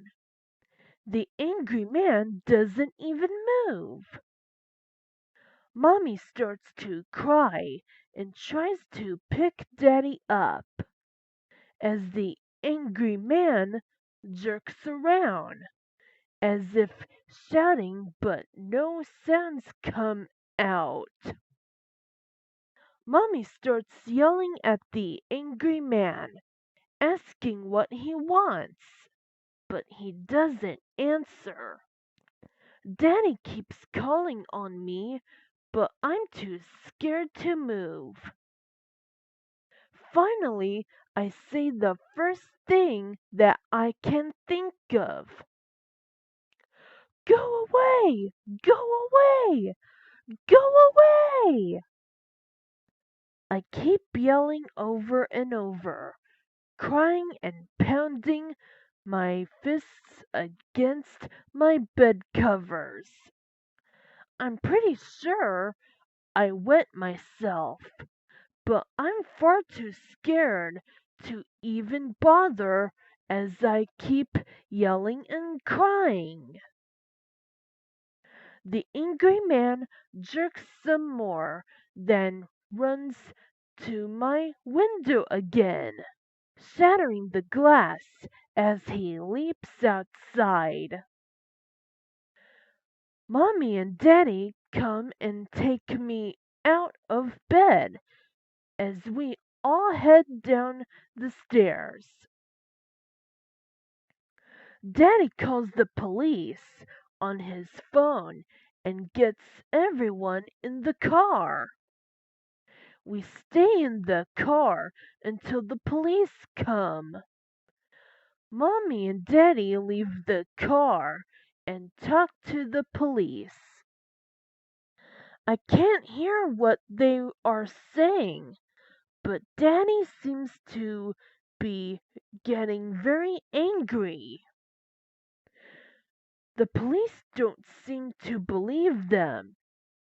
I turn away and look out the other side of the car. Then I see him.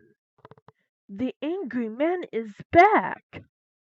He jerks his head back and forth as he taps on the car window. I scream and try to get out, but Mommy and Daddy locked the car. I keep screaming. Mommy and Daddy turn around and start running to the car. The police get the same scared look Daddy did in my room, drawing their guns as they run after Mommy and Daddy. I scream some more as glass shatters and a long arm reaches over and grabs me, tugging me outside. Everything goes dark.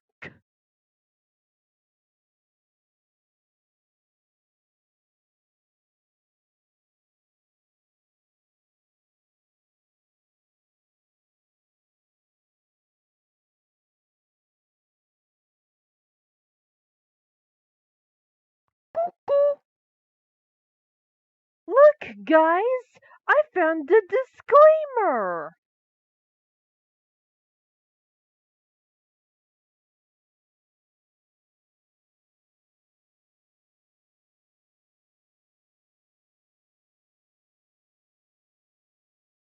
Warning: this creepypasta is made up and not real. It also contains themes that are not suitable for younger viewers. If you are too young to watch this, sensitive, or easily anxious, please click away from this video and watch something else, or have a guardian, older sibling, or parents watch it with you. Viewer discretion is advised.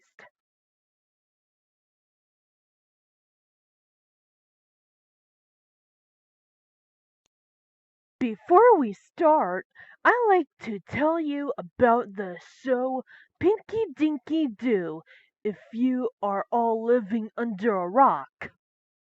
The show was about a 7-year-old girl named Pinky who makes up stories to help her 4-year-old little brother Tyler and blue pet guinea pig, Mr. Guinea Pig, in a huge city. However, there's only one thing about the show will make me never watch the show the same way anymore. Let's start here. I was minding my business, doing some chores, until the doorbell rang.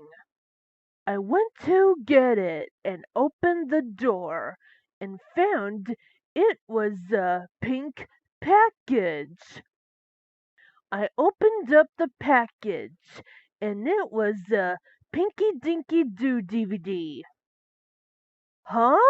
I questioned. Didn't Pinky Dinky Doo get cancelled? It had Pinky, Tyler, Mr. Guinea Pig, Daphne, Bobby, and Nicholas on a background of great big city, with the text above them saying Pinky Dinky Doo, the complete series. I opened up the DVD and put it in the DVD player as I got ready to watch it. It started with the FBI warning, but it was off.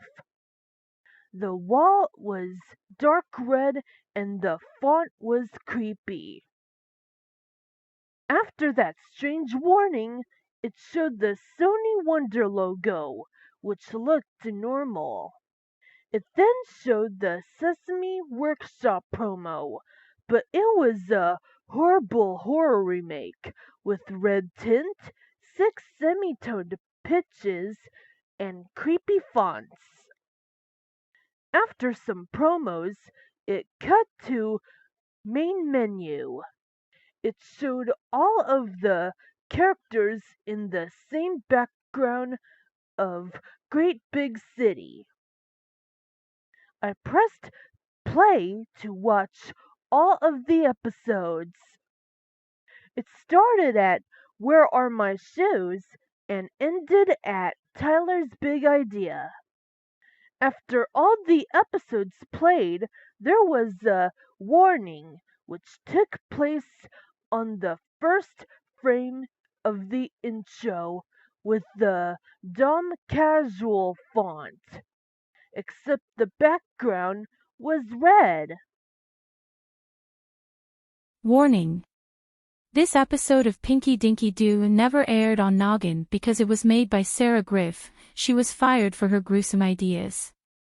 It contains scenes and/or language that may not be suitable for children. Please watch at your own risk. Oh no! I gasped. Not that kind of scary episode! The warning then faded out as the intro played, but the backgrounds were red and black, and the sky was somehow dark red, which was supposed to symbolize blood, but nobody didn't think anything of it. When the logo came up, it was entirely red, and the background was black instead of light green. After that weird intro, the episode started in Great Big City. The title card faded in to read Pinky the Eraser. I was a bit puzzled. Isn't Pinky usually a storyteller? It started with Pinky, Tyler, and Mr. Guinea Pig eating breakfast. Just then, Daddy Dinky Doo walked in with the newspaper. Daddy Dinky Doo thought. There was something strange outside today. Maybe my made-up stories came to life? Pinky asked, confused. I don't know. Daddy Dinky Doo stated. Maybe you should go check it out. Pinky, Tyler, and Mr. Guinea Pig ran outside and saw that all the made-up stories have came to life. Whoa! Pinky exclaimed. Now that's something you don't see every day. What are we gonna do about this? Mr. Guinea Pig asked in confusion. Pinky and Tyler gasped. This was shocking to me. Mr. Guinea Pig never spoke in the real world before a part of the "Excuse me" line in the Outer Space Fluffy Buns episode. You can talk? Tyler gasped. Heck yeah, I can talk. Mr. Guinea Pig told Tyler. How is that even possible? Pinky asked in horror. Don't even ask. Mr. Guinea Pig said to Pinky.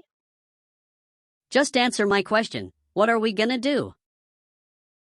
This, Pinky replied as she took out a bottle full of pink juice, I think, and drank it.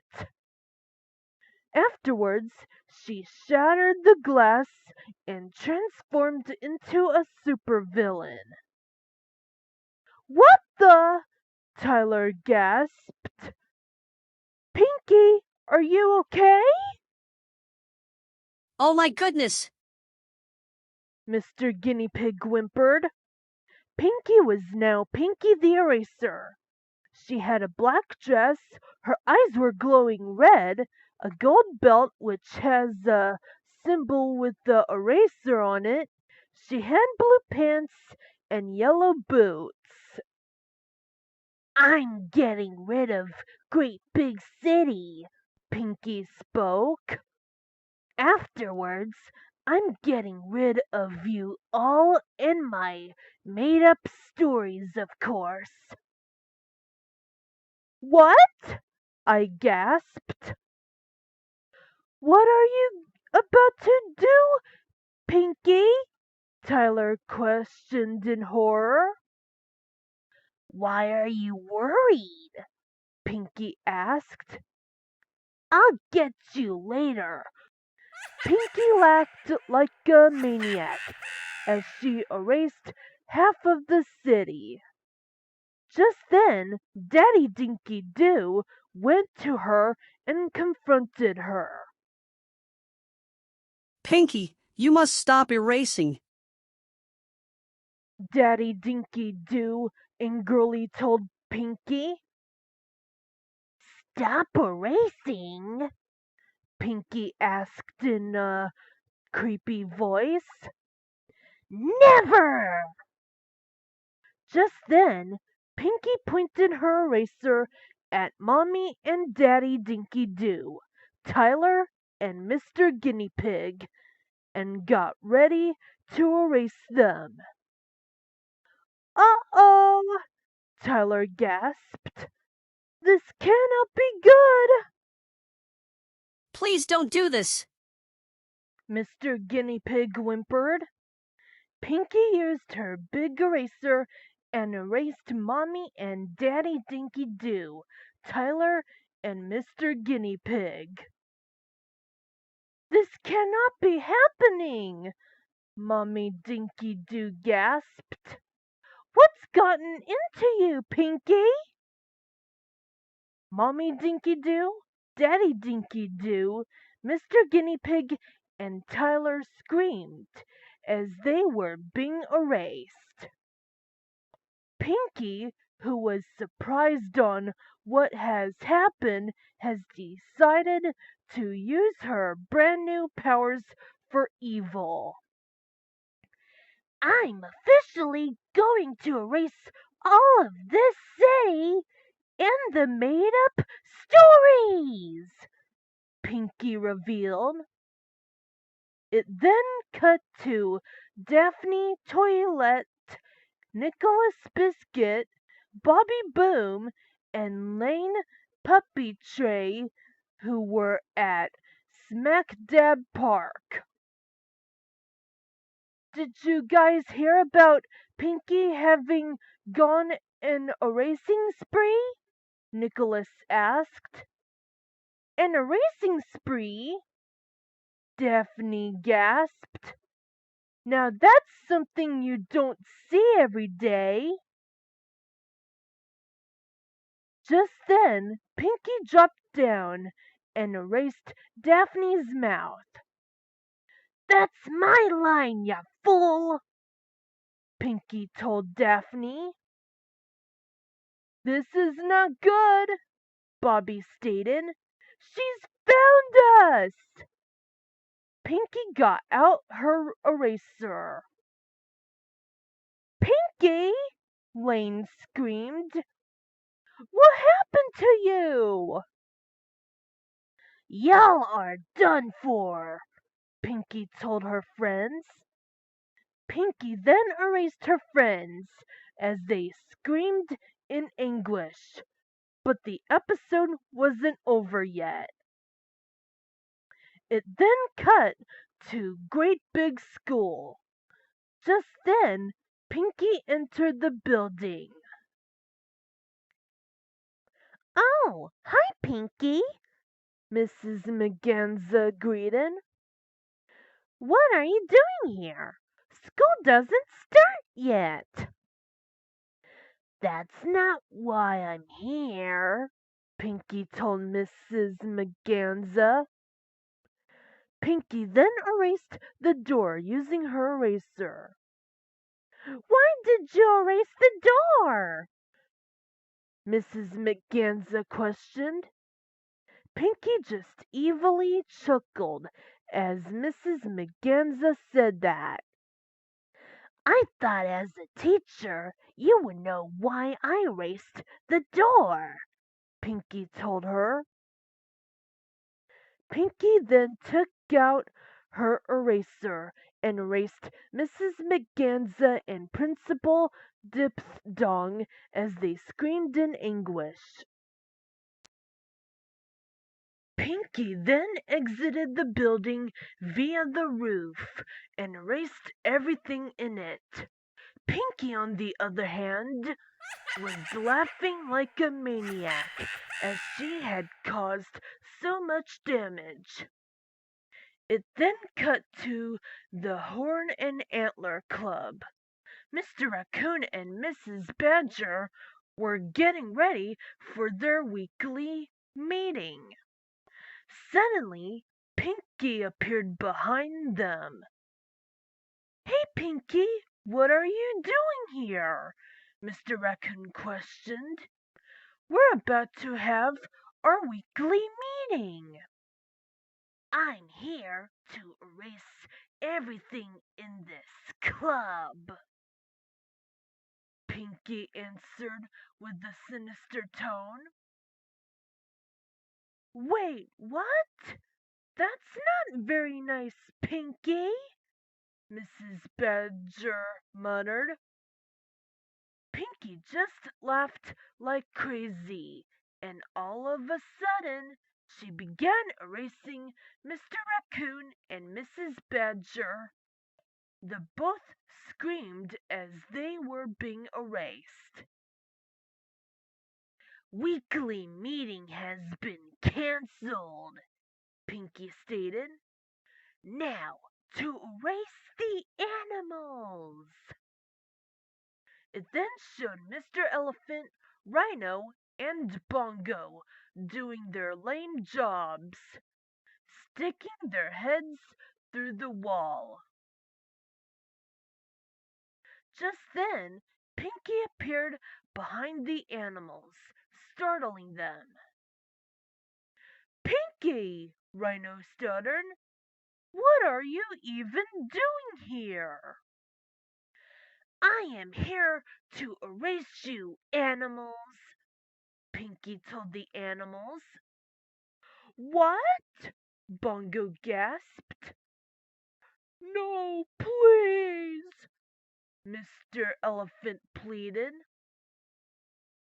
Don't erase us! Stop! Pinky began erasing the animals and everything around her. The tables, chairs, and even the decorations. The animals screamed as they were being erased. But that episode was not over yet. It then cut to Squeedor Prime. Just then, Pinky teleported in front of Mrs. Zero, startling her. Pinky? Mrs. Zero gasped. Is that you? Of course it's me, Pinky answered. What are you doing here? Mrs. Zero asked. I came here to erase this place, Pinky stated. Uh-oh, Mrs. Zero whimpered. Pinky began to erase everything. The party palace, the aliens, even Glurpy. Everybody screamed in anguish as they were being erased. But the episode was not over yet. It then cut to the great big city opera house. Luciano the Magnificent was singing, getting ready for his opera. Just then, Pinky appeared out of nowhere, startling him. Pinky? Luciano wondered. Yes, it is me, Pinky replied. Aren't you gonna sing with me? Luciano asked, confused. Nope, Pinky stated as she took out her eraser. Try singing with this. Pinky erased Luciano with her big eraser. Luciano screamed as he was being erased. But it wasn't over yet. It then cut to Pappy Pepperoni, who was at the Yeehaw pizza stand. Just then, Pinky teleported and erased everything at the restaurant. What in tarnation happened to my pizza stand? Pappy Pepperoni gasped. Hey there, Pappy, Pinky greeted sinisterly. Howdy, Pinky, Pappy greeted. Wanna chow down a pizza? No, Pinky berated. Try eating this. Pinky took out her eraser and erased Pappy. Pappy screamed as he was being erased. But the episode was not over yet. It then showed King Loopy at his castle. Just then, he heard a strange sound, a big one. Loopy looked around to see where it was coming from. What was that? Loopy asked. Pinky appeared in front of him. Hello, King Loopy, Pinky greeted. Pinky? What are you doing here? Loopy asked. I'm here to erase your kingdom, Pinky stated. What? Why? Loopy asked in confusion. Because I can, Pinky responded with a wicked grin.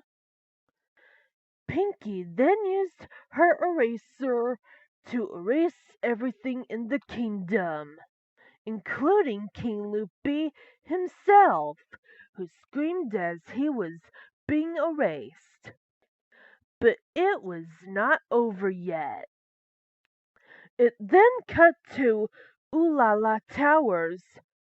Just then, Pinky teleported inside. Pinky? Jenkins asked.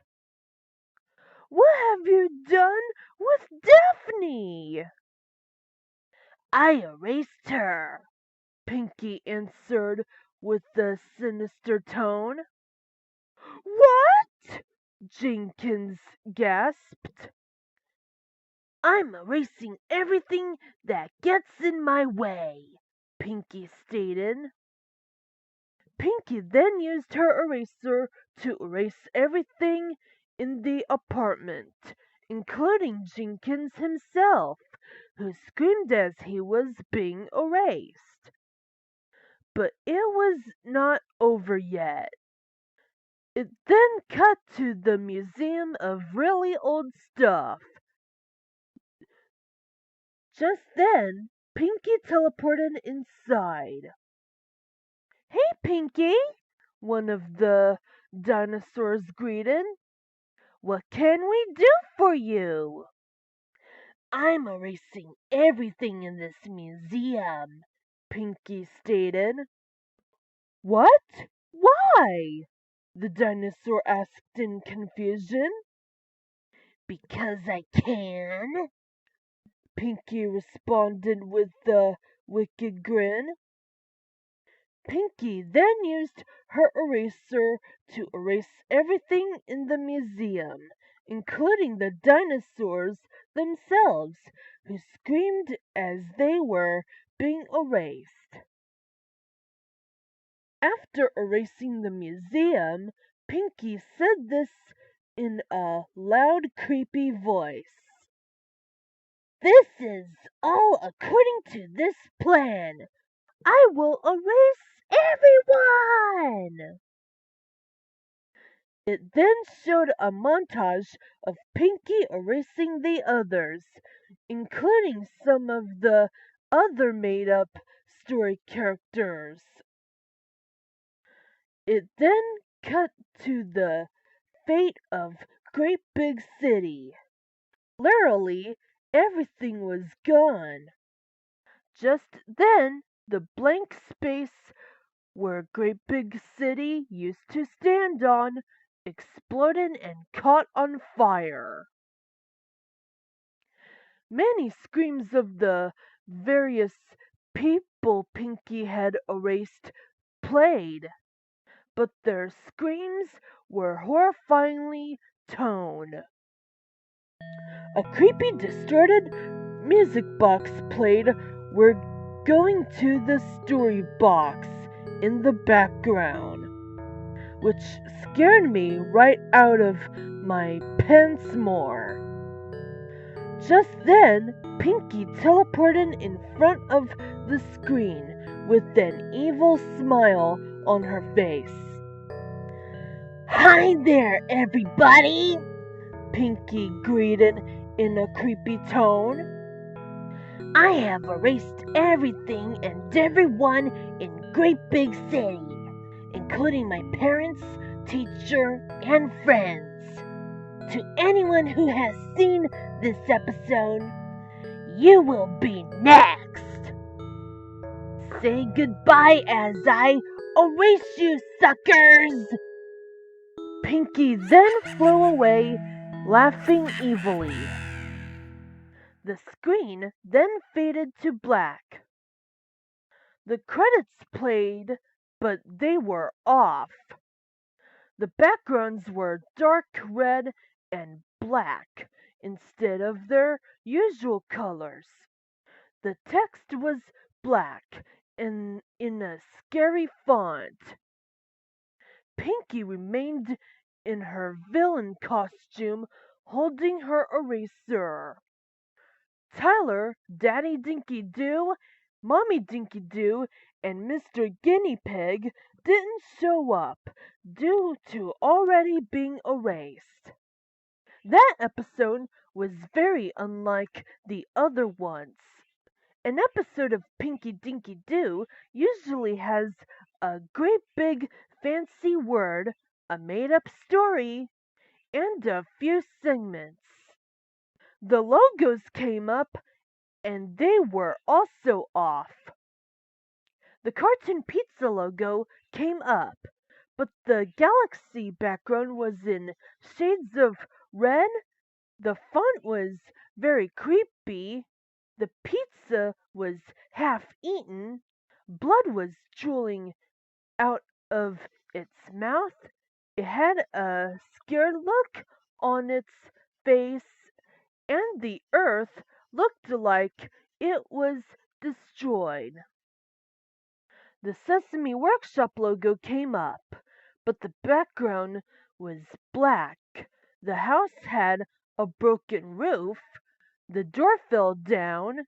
The text was red and brown. Blood exploded out of it, and the thunderbolt and star were cracked and shattered. I went to get the remote, but before I can, there was a jump scare.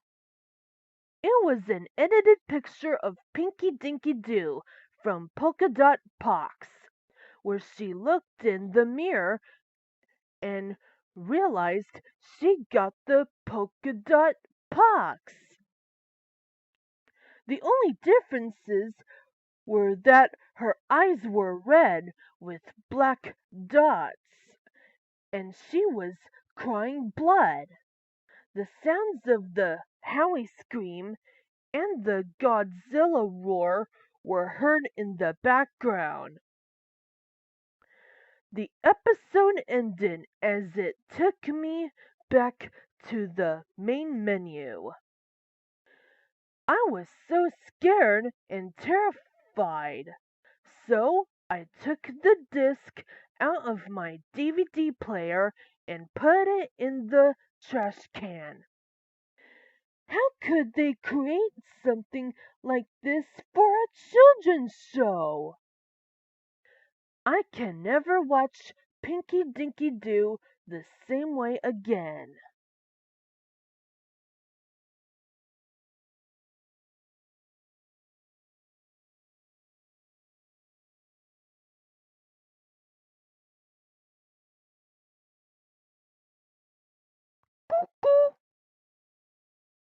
Look, guys, I found a disclaimer.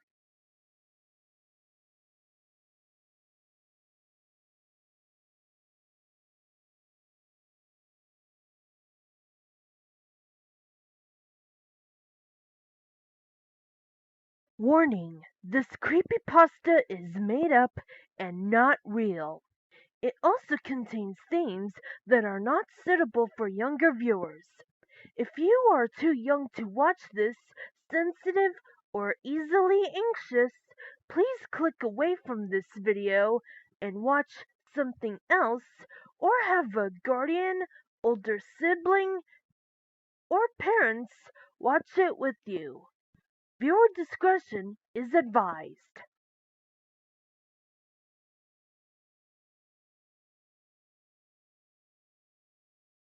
During the summer of 2003, events in the northeastern United States involving a strange human-like creature sparked brief local media interest before an apparent blackout was enacted.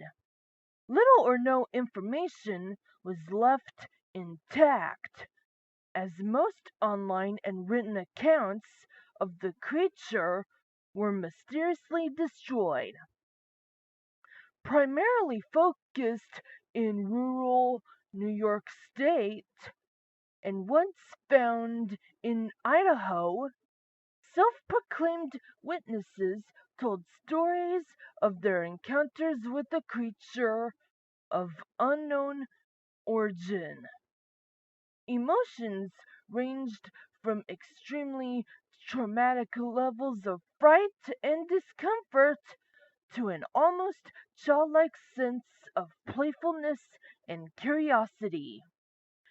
While their published versions are no longer on record, the memories remained powerful.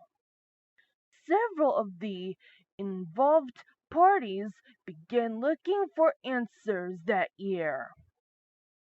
In early 2006, the collaboration had accumulated nearly 24 documents dating between the 12th century and present day, spanning 4 continents. In almost all cases, the stories were identical. I've been in contact with a member of this group and was able to get some excerpts from their upcoming book. As I prepare to take my life, I feel it necessary to assuage any guilt or pain I have introduced through this act. It is not the fault of anyone other than him. For once I awoke and felt his presence. And once I awoke and saw his form. Once again I awoke and heard his voice, and looked into his eyes. I cannot sleep without fear of what I might next awake to experience. I cannot ever wake. Goodbye. Found in the same wooden box were 2 empty envelopes addressed to William and Rose, and 1 loose personal letter with no envelope. Dearest Linny, I have prayed for you. He spoke your name.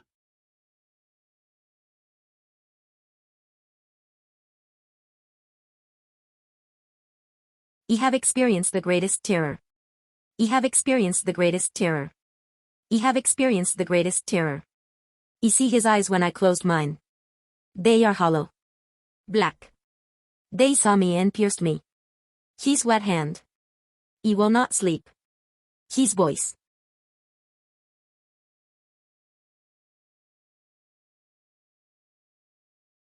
He came to me in my sleep. From the foot of my bed I felt a sensation. He took everything. We must return to England. We shall not return here again at the request of the rake.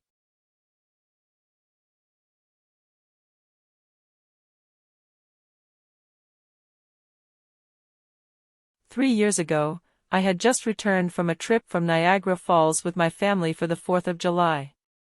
We were all very exhausted after a long day of driving, so my husband and I put the kids right to bed and called it a night. At about 4 a.m., I woke up thinking my husband had gotten up to use the restroom. I used the moment to steal back the sheets, only to wake him in the process. I apologized and told him I thought he got out of bed. When he turned to face me, he gasped and pulled his feet up from the end of the bed so quickly his knee almost knocked me out of the bed. He then grabbed me and said nothing. After adjusting to the dark for a half-second, I was able to see what caused the strange reaction. At the foot of the bed, sitting and facing away from us, there was what appeared to be a naked man, or a large hairless dog of some sort. Its body position was disturbing and unnatural, as if it had been hit by a car or something. For some reason, I was not instantly frightened by it, but more concerned as to its condition. At this point I was somewhat under the assumption that we were supposed to help him. My husband was peering over his arm and knee, tucked into fetal position, occasionally glancing at me before returning to the creature. In a flurry of motion, the creature scrambled around the side of the bed, and then crawled quickly in a flailing sort of motion right along the bed until it was less than a foot from my husband's face. The creature was completely silent for about 30 seconds, or probably closer to 5, it just seemed like a while, just looking at my husband. The creature then placed its hand on his knee and ran to the hallway, leading to the kids' rooms. I screamed and ran for the light switch, planning to stop him before he hurt my children. When I got to the hallway, the light from the bedroom was enough to see it crouching and hunched over about 20 feet away. He turned around and looked directly at me, covered in blood. I flipped the switch on the wall and saw my daughter Clara. The creature ran down the stairs while my husband and I rushed to help our daughter. She was very badly injured and spoke only once more in her short life. She said, "He is the rake." My husband drove his car into a lake that night, while rushing our daughter to the hospital. They did not survive. Being a small town, news got around pretty quickly. The police were helpful at first, and the local newspaper took a lot of interest as well. However, the story was never published and the local television news never followed up either. For several months, my son Justin and I stayed at a hotel near my parents' house. After we decided to return home, I began looking for answers myself. I eventually located a man in the next town over who had a similar story. We got in contact and began talking about our experiences. He knew of 2 other people in New York who had seen the creature we now referred to as the rake. It took the 4 of us about 2 solid years of hunting on the internet and writing letters to come up with a small collection of what we believed to be accounts of the rake. None of them gave any details, history, or follow-up. One journal had an entry involving the creature in its first 3 pages, and never mentioned it again. A ship's log explained nothing of the encounter, saying only that they were being told to leave by the rake. That was the last entry in the log. There were, however, many instances where the creature's visit was one of a series of visits with the same person. Multiple people also mentioned being spoken to, my daughter included. This led us to wonder if the rake had visited any of us before our last encounter. I set up a digital recorder near my bed and left it running all night, every night, for 2 weeks. I would tediously scan through the sounds of me rolling around in my bed each day when I woke up. By the end of the 2nd week, I was quite used to the occasional sound of sleep while blurring through the recording at 8 times the normal speed. This still took almost an hour every day. On the first day of the 3rd week, I thought I heard something different. What I found was a shrill voice. It was the rake. I can't listen to it long enough to even begin to transcribe it. I haven't let anyone listen to it yet. All I know is that I've heard it before, and I now believe that it spoke when it was sitting in front of my husband. I don't remember hearing anything at the time, but for some reason, the voice on the recorder immediately brings me back to that moment. The thoughts that must have gone through my daughter's head make me very upset. I know and fear that one night I'll wake up to see him staring at me.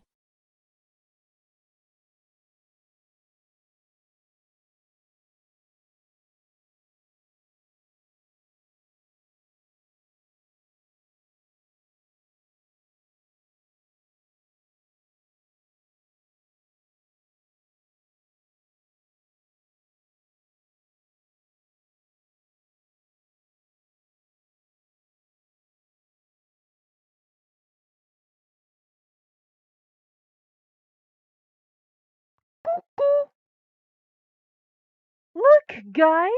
I found the disclaimer!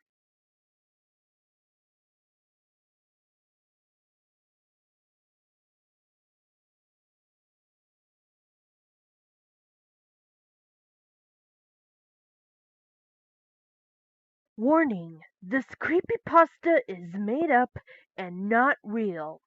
It also contains themes that are not suitable for younger viewers.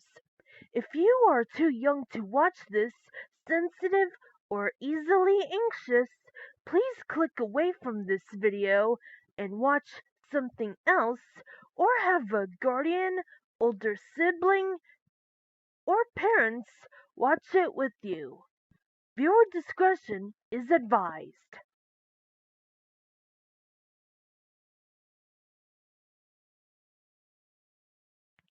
Hello, I am David. I am what people would call a tech nerd. for this.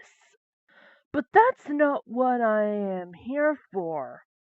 But instead, I am here to talk about something that needs to be fully addressed. I actually had a bad experience with the Windows prototype. So, here's my story about how I found it. I loved spending his afternoons playing in his sandbox, immersing myself in the world of imagination. One fateful day, while digging in the sand, I stumbled upon something peculiar. A scratched CD with the words Bobcat etched to it. Intrigued, I took the CD inside and decided to see what was on it. Intrigued, I took the CD inside and decided to see what was on it. I inserted it into my old E-Machine's E1 computer, unaware of the sinister tale that would unfold before me. To my surprise, the boot screen displayed the familiar logo of the company, a fierce bobcat. As the desktop slowly loaded, I noticed the wallpaper was a vivid picture of a bobcat skid steer. The icons appeared ordinary, with the exception of one puzzling oddity. When he opened the Start menu, the Internet Explorer icon was bleeding, giving me an uneasy feeling, but dismissed it as a glitch. Desire for distraction overcame my growing discomfort, and I decided to install Farming Simulator 22 and watch how someone built a $35K deck for $6K. The game install went well, but when I tried to open it, the screen suddenly froze, followed by a splatter of blood across the monitor. Terrified, I attempted to regain control of my computer, but no matter what buttons I pressed or how furiously I jiggled the mouse, nothing happened. Eventually, I mustered the courage to unplug my E-Machine's E1, hoping it would contain the strange phenomenon. To my dismay, when I turned it back on, a chilling message appeared on the screen. It claimed that the BIOS and software had been irreparably corrupted by a force beyond comprehension. I was left with no choice but to bid farewell to my faithful computer and purchase a new one, a sleek Dell PC. Since I didn't want to see the thing again, I got my lawnmower and it shattered the Bobcat CD into a million jagged pieces. As the final shard fell to the floor, a sudden stillness settled upon the room. From that day forward, I kept the incident to myself, a secret shared only with the quiet whispers of the wind.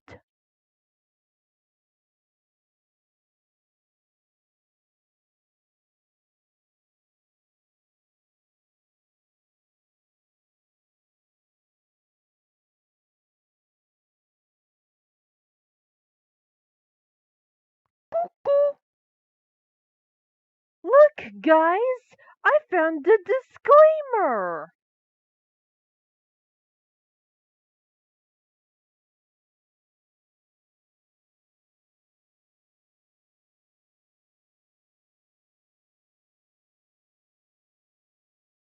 Warning, this creepypasta is made up and not real. It also contains themes that are not suitable for younger viewers. If you are too young to watch this, sensitive, or easily anxious, please click away from this video and watch something else, or have a guardian, older sibling, or parents watch it with you. Viewer discretion is advised.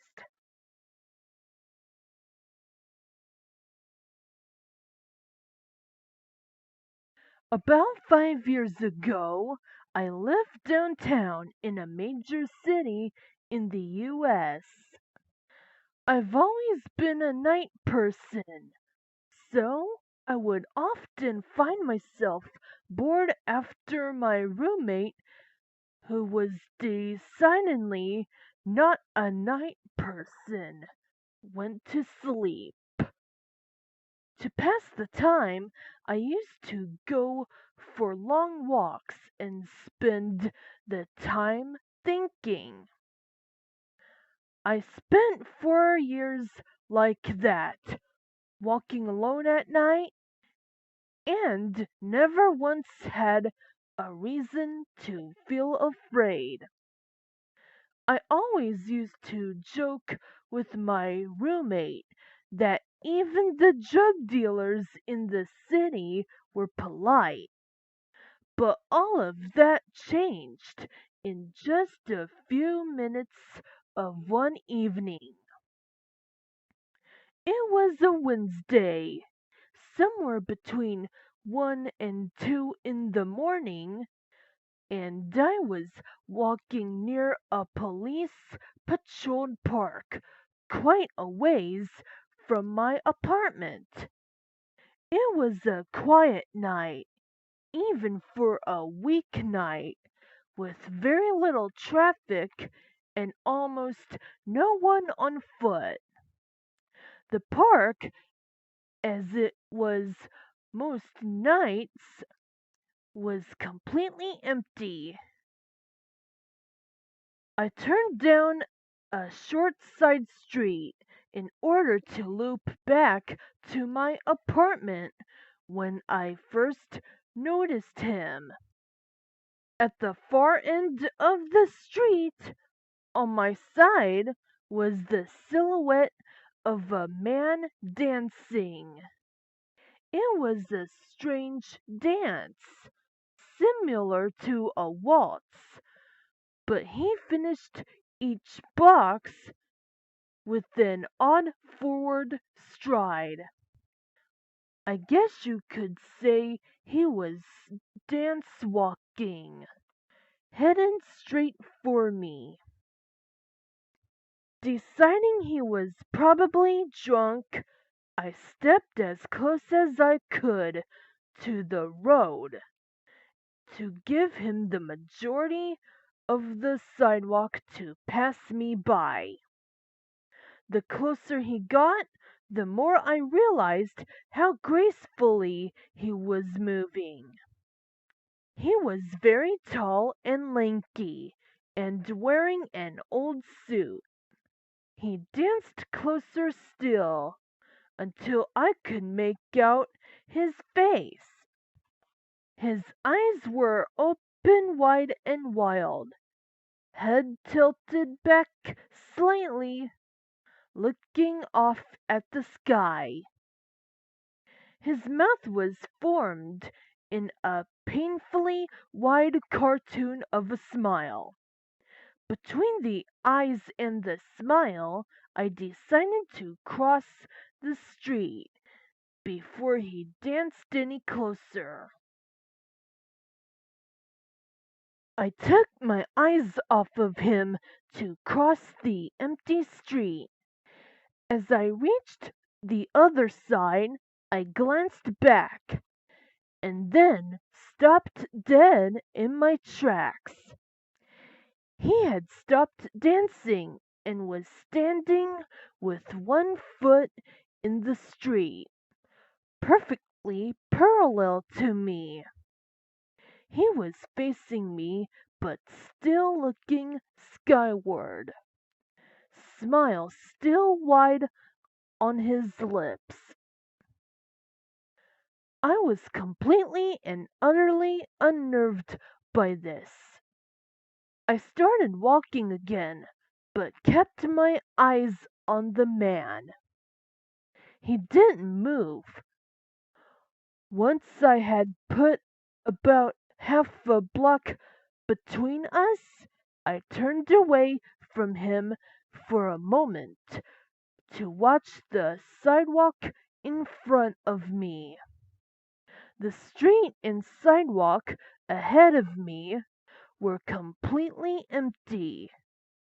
Still unnerved, I looked back to where he had been standing to find him gone. For the briefest of moments I felt relieved, until I noticed him. He had crossed the street and was now slightly crouched down. I couldn't tell for sure due to the distance and the shadows, but I was certain he was facing me. I had looked away from him for no more than 10 seconds, so it was clear that he had moved fast. I was so shocked that I stood there for some time, staring at him. And then he started moving toward me again. He took giant, exaggerated, tiptoed steps as if he were a cartoon character sneaking up on someone. Except he was moving very, very quickly. I'd like to say at this point I ran away or pulled out my pepper spray or my cell phone or anything at all. But I didn't.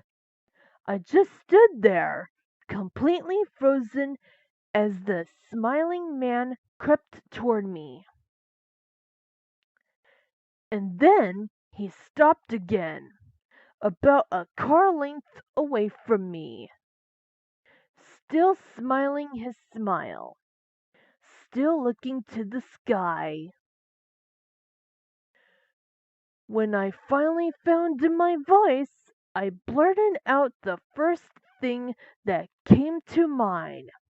What I meant to ask was, "What do you want?" in an angry, commanding tone. What came out was a whimper. "What?" Regardless of whether or not humans can smell fear, they can certainly hear it. I heard it in my own voice, and that only made me more afraid. But he didn't react to it at all. He just stood there, smiling.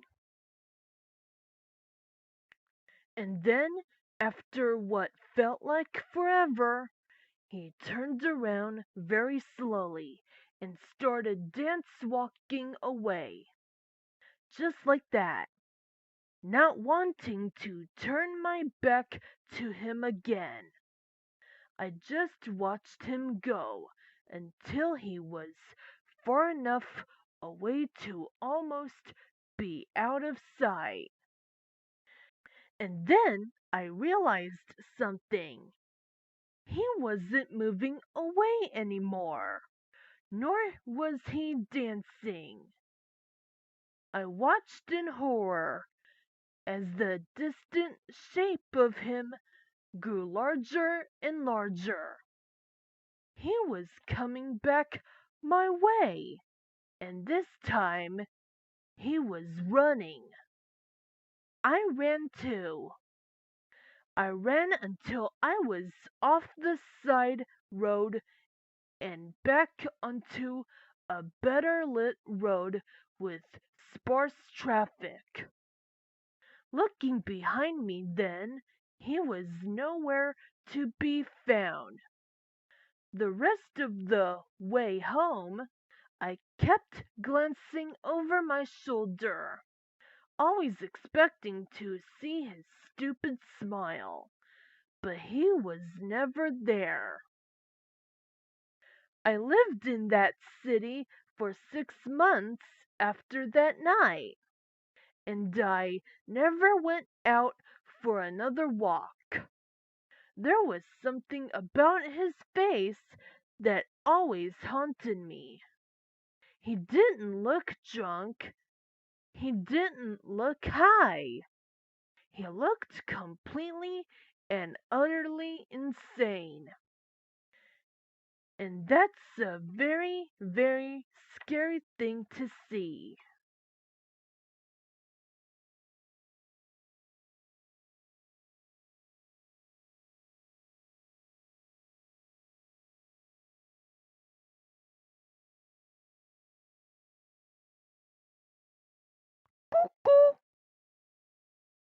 Look, guys! I found a disclaimer!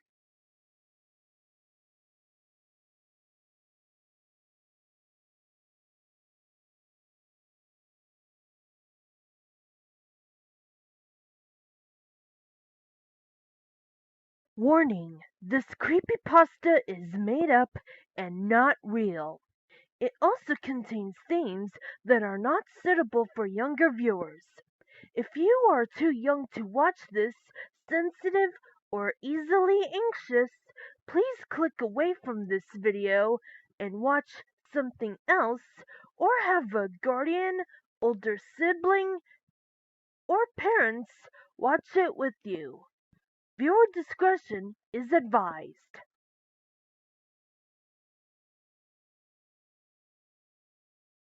In early 2003, almost 2 years after the release of the original Xbox console, and 2 years before the release of the Xbox 360, Microsoft had initially planned to make a new Xbox console, the Xbox 180. After several days or weeks of planning, production of the console began in early March. Microsoft had decided to keep the project a secret until the console was fully completed, for they wanted to achieve the goal of creating the perfect console for all gamers. Finally, in late April, the console was completed and ready to be launched. The employees were filled with excitement as they could hardly wait to hear the priceless cheering at E3. However, when E3 came upon America that May, the 180 wasn't mentioned once. It was never released to the public. In mid-2021, upon the 20th anniversary of Xbox, a group of popular teen gamers discovered that Microsoft had initially planned to release an Xbox console between 2001 and 2005, which was in fact the Xbox 180. The teens, as well as the entire American video game community, asked Microsoft about it, and they responded in media saying that they decided not to release it due to too many technical issues for even the greatest gamers to handle. Most people, although disappointed, both believed and accepted this. They figured it was just another bright idea that just couldn't make it out of the box. What they don't realize, however, is the real reason that Microsoft didn't release the 180, which to me proved to be far more sinister than what they had told us to believe. I know I was told to keep this whole thing a secret, but after I uncovered the truth about the lost Xbox console, I have to get this story out, and fast, before more lives are either lost or put in grave danger.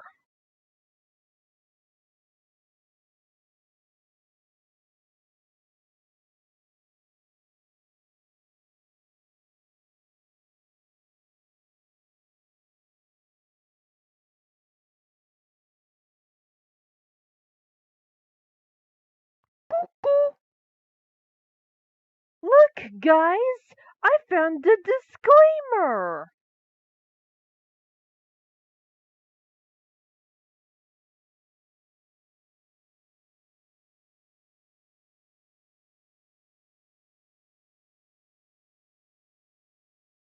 Warning, this creepypasta is made up and not real.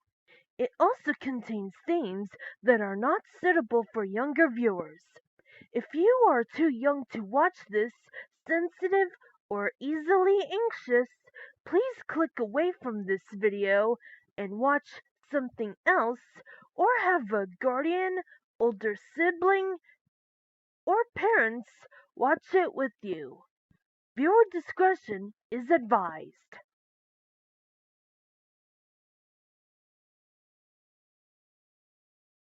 Mount Silver is a place with some of the strongest Pokemon you can capture, only open to trainers of admirable skill. Professor Oak, as you know, will allow you to travel here once you beat the Elite Four. Because he sees how well you battle and how well you treat your Pokemon, he allows you to travel to Mount Silver to take on its challenges. But is this truly the only reason? Surely there are other trainers than you that are deserving of this reward, right? So why you, of all trainers, why are you so special? Because you are the only one who can set him free. Other than the Pokemon Center that is located there are virtually no other people. There is one, though, located at the tippy top of Mount Silver alone. You should know him well. You were him once, after all. Red. Red is a former apprentice of Professor Oak, receiving his Pokédex many years before you start your journey.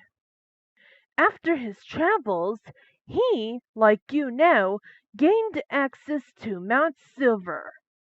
After training here, he climbed to the top of Mount Silver and isolated himself from the rest of the world, training in solitude, losing contact with anyone and everyone who he considered worthwhile.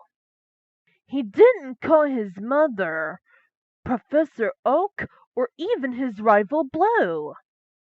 None of them had any clue what had happened to the boy. Any calls they sent were rejected or ignored. After a while, they stopped calling, but Professor Oak, curious as to what had happened to the boy, climbed up to Mount Silver, reaching its peak. It had been well over a few years since he had lost contact with Red. What he saw sent a wave of terror down his body. He saw Red, or rather Red's lifeless body, in a corner of the chamber. When Professor Oak checked, it was cold. He'd been dead for a while now. He shuddered. Why had it suddenly become so cold in the room? He turned around, jumping backwards in surprise. He saw Red sitting on a rock across the room, staring at him with a blank expression. His amber eyes were dull, and red lines had formed under his eyes. He had been crying. With this, the oak turned to the body, to Red, to the body, to Red. How? How could they both be red? Red continued to stare at him, and Oak could only stare back in shock and terror. He watched as Red removed something from around his waist, and Oak recognized it as a Pokeball. It looked aged, though cracked in places. Red, ever so silent, mouthed 2 words to the professor as he gestured toward the Pokeball. Help me! The professor backed away a little, but stopped as he saw Red was not going to react to anything he did. How? The professor stammered. How can I help you, Red? Once again, Red gestured toward the Pokeball, and Oak finally understood. I'll do everything I can for you, Red. Red smiled at him, silently fading until the professor could no longer see him. Over the next several years, the professor constantly searched for a trainer, one worthy of helping the poor spirit of Red. But no matter how hard he searched, no one, not one trainer, could do the deed. Anyone who did dare to climb Mount Silver fled at the sight of Red's spirit. The professor was getting desperate, and in one last attempt, he consulted Lance of the Elite Four for help. Lance himself couldn't help, but he and Doak decided this. Before any trainer could be allowed entrance to Mount Silver, they must prove themselves worthy by defeating the Elite Four. This became the rule, and so they waited for the trainer that would be the one. For a long time, this trainer did not come, and they had begun to lose hope. Until, that is, you came along. During his time in Johto, the professor visited a childhood friend of his, Mr. Pokemon, who had offered to help the professor with his dilemma. When you met Professor Oak, he saw the potential in you as a trainer and offered you the Pokédex. He kept track of you, of your growth as a person and a trainer, up until your final battle in the Elite Four, where you proved your worth as a trainer.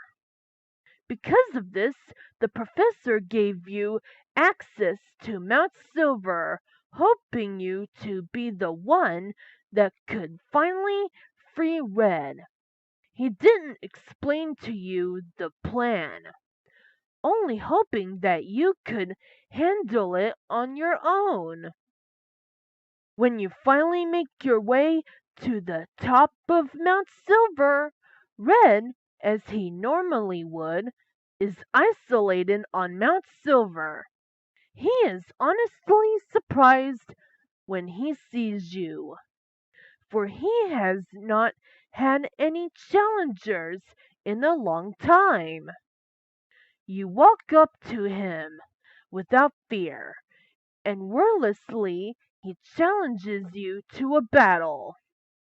You accept, and the two of you engage in a battle powerful enough to shake the heavens. When the deed is done and you have won the battle, Red does not speak. He wordlessly returns his last Pokemon. Afterwards, he is there for a brief instant before disappearing from your view, and he is no longer there. When you look, the body is gone as well.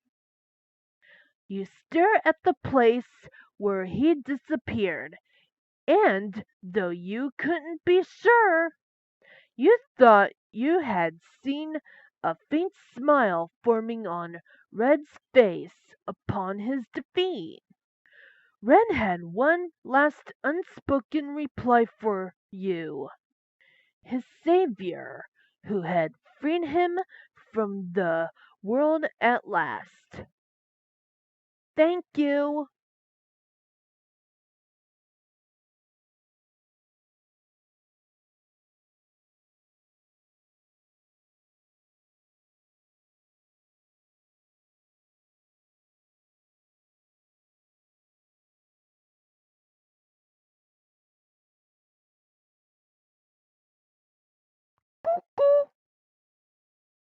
Look, guys, I found the disclaimer.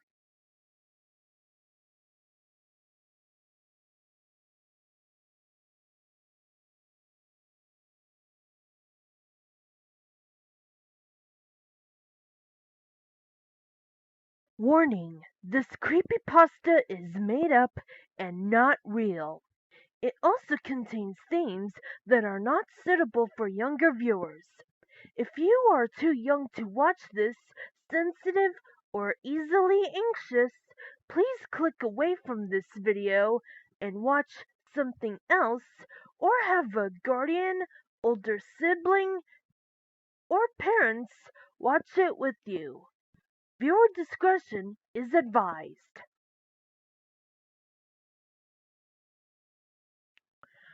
I'm what you could call a collector of bootleg Pokemon games. Pokemon Diamond and Jade, Chaos Black, etc. It's amazing the frequency with which you can find them at pawn shops, Goodwill, flea markets, and such. They're generally fun, even if they are unplayable, which they often are. The mistranslations and poor quality make them unintentionally humorous. I've been able to find most of the ones that I've played online, but there's one that I haven't seen any mention of. I bought it at a flea market about 5 years ago. Here's a picture of the cartridge, in case anyone recognizes it. Unfortunately, when I moved 2 years ago, I lost the game, so I can't provide you with screen caps. Sorry. The game started with the familiar Nidorino and Gengar intro of Red and Blue version. However, the press start screen had been altered. Red was there, but the Pokemon did not cycle through. It also said black version under the Pokemon logo. Upon selecting new game, the game started the Professor Oak speech, and it quickly became evident that the game was essentially Pokemon Red version. After selecting your starter, if you looked at your Pokemon, you had an addition to Bulbasaur, Charmander, or Squirtle, another Pokemon, Ghost. The Pokemon was level 1, and it had the sprite of the ghosts that are encountered in Lavender Tower before obtaining the Sylph Scope. It had one attack, Curse. I know that there is a real move named Curse, but the attack did not exist in Generation 1, so it appears it was hacked in. Defending Pokemon were unable to attack Ghost. It would only say they were too scared to move. When the move Curse was used in battle, the screen would cut to black. The cry of the defending Pokemon would be heard, but it was distorted, playing at a much lower pitch than normal. The battle screen would then reappear, and the defending Pokemon would be gone. If used in a battle against a trainer, when the Pokeballs representing their Pokemon would appear in the corner, they would have one fewer Pokeball. The implication was that the Pokemon died. What's even stranger is that after defeating a trainer and seeing Ren received $200 for winning, the battle commands would appear again. If you selected Run, the battle would end as it normally does. You can also select Curse. If you did, upon returning to the overworld, the trainer sprite would be gone. After leaving and re-entering the area, the spot where the trainer had been would be replaced with a tombstone, like the ones at Lavender Tower. The move Curse was not usable in all instances. It would fail against ghost Pokemon. It would also fail if it was used against trainers that you would have to face again, such as your rival or Giovanni. It was usable in your final battle against them, however. I figured this was the gimmick of the game, allowing you to use the previously uncapturable ghosts. And because Curse made the game so easy, I essentially used it throughout the whole adventure. The game changed quite a bit after defeating the Elite Four. After viewing the Hall of Fame, which consisted of Ghost and a couple of Pokemon I used for HMs, the screen cut to black. A box appeared with the words "Many years later." It then cut to Lavender Tower. An old man was standing, looking at tombstones. You then realized this man was your character. The man moved at only half of your normal walking speed. You no longer had any Pokemon with you, not even Ghost, who up to this point had been impossible to remove from your party through depositing in the PC. The overworld was entirely empty. There were no people at all. There were still the tombstones of the trainers that you used curse on, however. You could go pretty much anywhere in the overworld at this point, though your movement was limited by the fact that you had no Pokemon to use HMs. And regardless of where you went, the music of Lavender Town continued on an infinite loop. After wandering for a while, I found that if you go through Diglett's cave, one of the cuttable bushes that normally blocks the path on the other side is no longer there, allowing you to advance and return to Pallet Town. Upon entering your house and going to the exact tile where you start the game, the screen would cut to black. Then a sprite of a Caterpie appeared. It was then replaced by a Weedle and then a Pidgey. I soon realized as the Pokemon progressed from Rattata to Blastoise that these were all of the Pokemon that I had used Curse on. After the end of my rival's team, a youngster appeared, and then a bug catcher. These were the trainers I had cursed.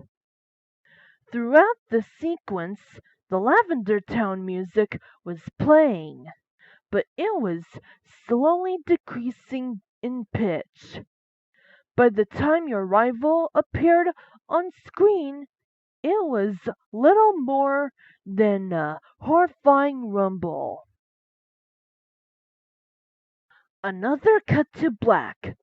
A few moments later, the battle screen suddenly appeared. Your trainer sprite was now that of an old man, the same one as the one who teaches you how to catch Pokemon in Viridian City. Ghost appeared on the other side, along with the words, "Ghost wants to fight." You couldn't use items, and you had no Pokemon. If you tried to run, you couldn't escape. The only option was fight. Using fight would immediately cause you to use struggle, which didn't affect Ghost, but did chip off a bit of your own HP. When it was Ghost's turn to attack, it would simply say ... eventually. When your HP reached a critical point, Ghost would finally use Curse. The screen cut to black a final time. Regardless of the buttons you pressed, you were permanently stuck in this black screen. At this point, the only thing you could do was turn the Game Boy off. When you played again, New Game was the only option. The game had erased the file. I played through this hacked game many times, and every time the game ended with this sequence. Several times I didn't use Ghost at all. though he was impossible to remove from the party. In these cases, it did not show any Pokemon or trainers and simply cut to the climactic battle with Ghost. I'm not sure what the motives were behind the creator of this hack. It wasn't widely distributed, so it was presumably not for monetary gain. It was very well done for a bootleg. It seems he was trying to convey a message, though it seems I am the sole receiver of this message. I'm not entirely sure what it was. The inevitability of death? The pointlessness of it? Perhaps he was simply trying to morbidly inject death and darkness into a children's game. Regardless, this children's game has made me think, and it has made me cry.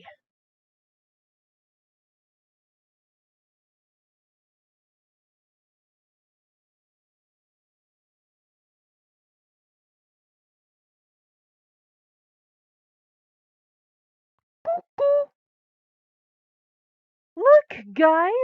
I found a disclaimer!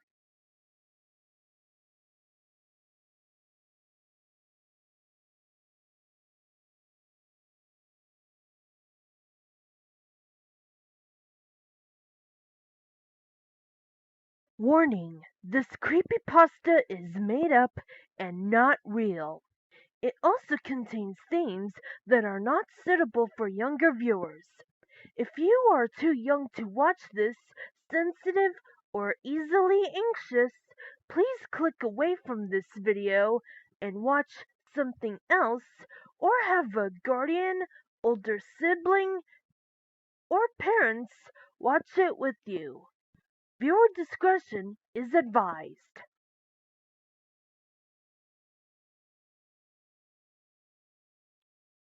A few years ago, a mother and father decided they needed a break, so they wanted to head out for a night on the town.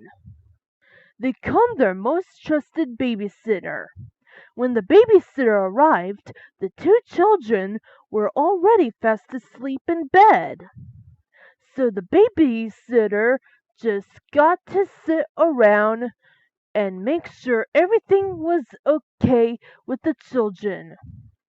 Later that night, the babysitter got bored and went to watch TV, but she couldn't watch it downstairs because they did not have cable downstairs.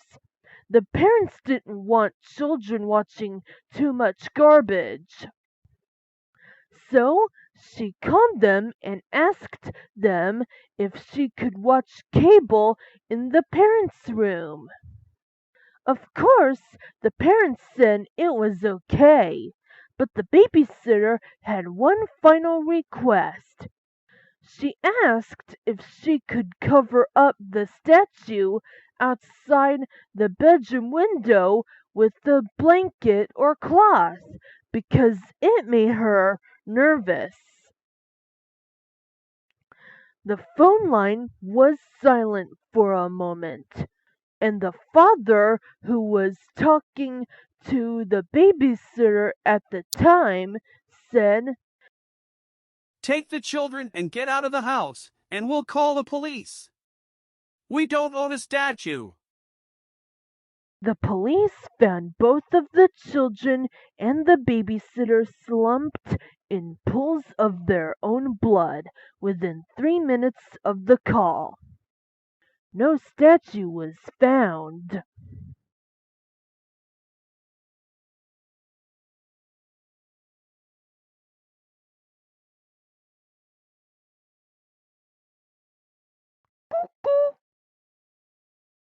Look, guys! I found a disclaimer!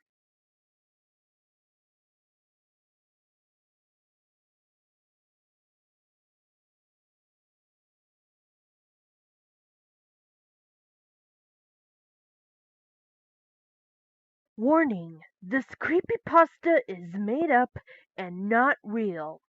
It also contains themes that are not suitable for younger viewers. If you are too young to watch this, sensitive, or easily anxious, please click away from this video and watch something else, or have a guardian, older sibling, or parents watch it with you. Viewer discretion is advised.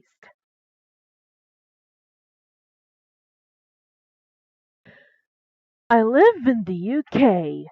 A colleague at work heard this from her boyfriend. He works with someone who said that his sister's friend got the last tube subway train home a couple of weeks ago. When she got on, there were 5 rows of empty seats, but the last row had 3 people sitting in it. As she was a little shy, she went and sat opposite them.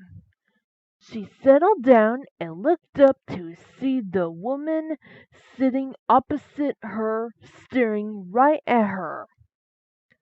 So she got out her book and started to read. But every time she looked up, the woman was still staring. The train pulled into the next station, and a man got on.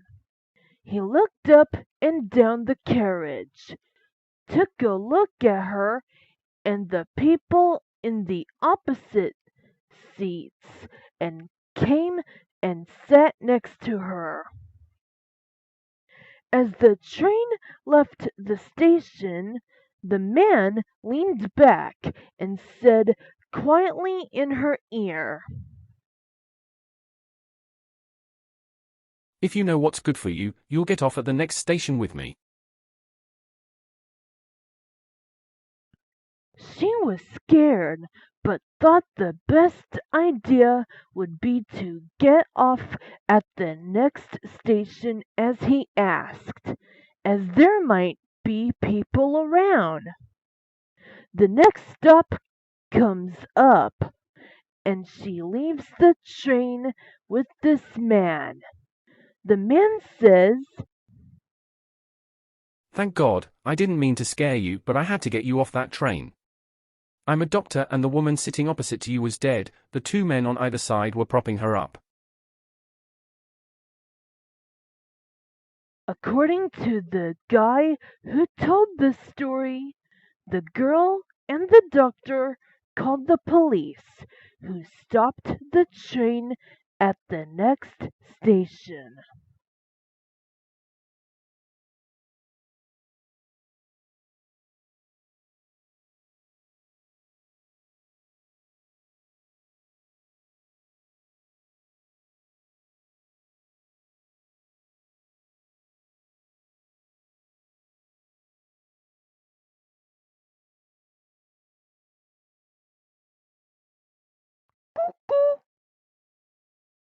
Look, guys, I found a disclaimer.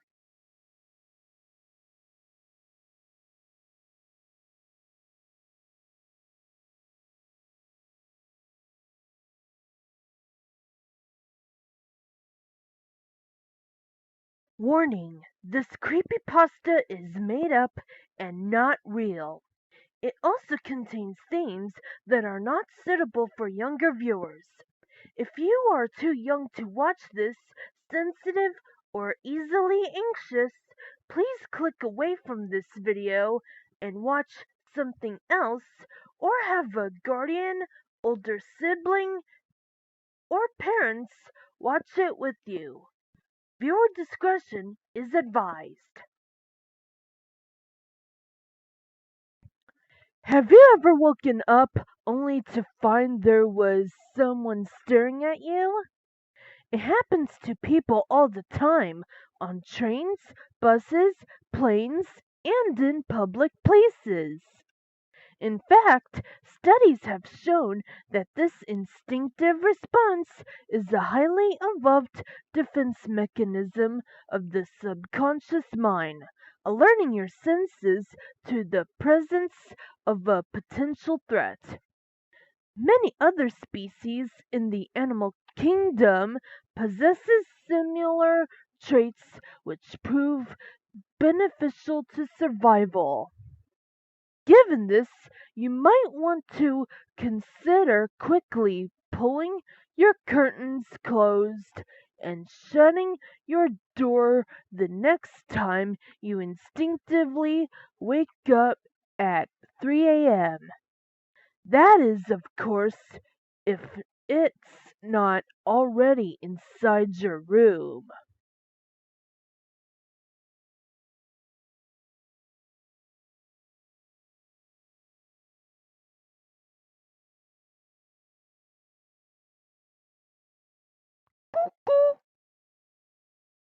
Look, guys, I found a disclaimer.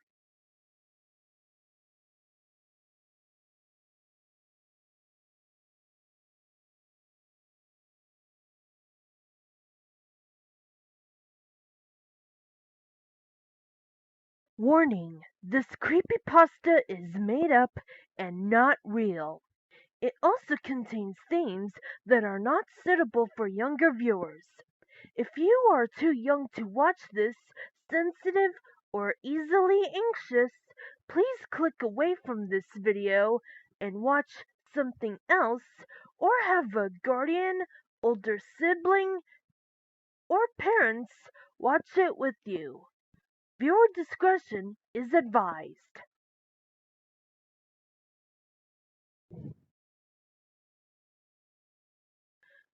It all started on a lonely winter night. The wind was still, but there was one willow tree that kept swaying despite the stillness of the night, and I was lying there listening to it rustle. It was beginning to annoy me. Why is the willow tree swaying when there is no wind? So I waited and waited, but the willow kept swaying. In the morning, I got up and asked my parents, "Why is the willow tree swaying?" My parents replied, Because it's windy outside. So I went over to the willow and looked. It looked like it was stuck, trying to escape.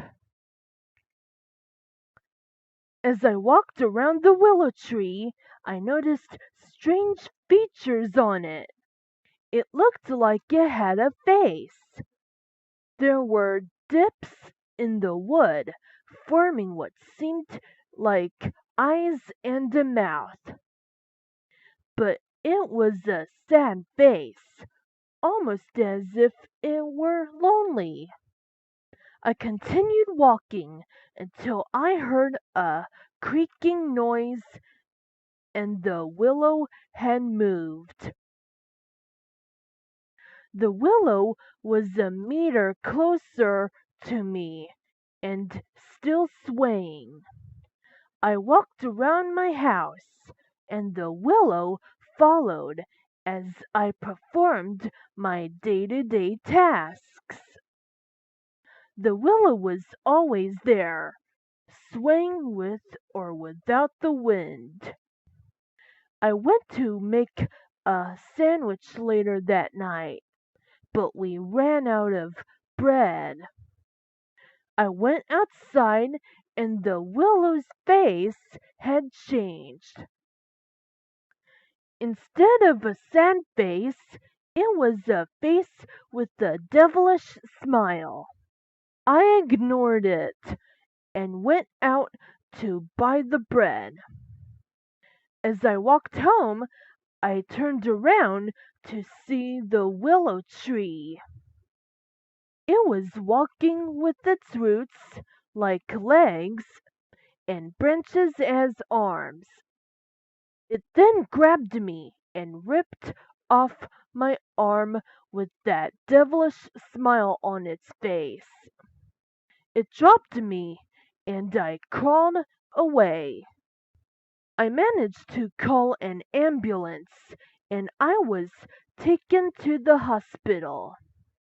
I managed to recover, and as I went home, I saw the willow, but it looked almost sad and guilty. Its roots weren't even there, and every day since, the willow has stayed in the same place with the same blood stain spilling out, "I'm sorry."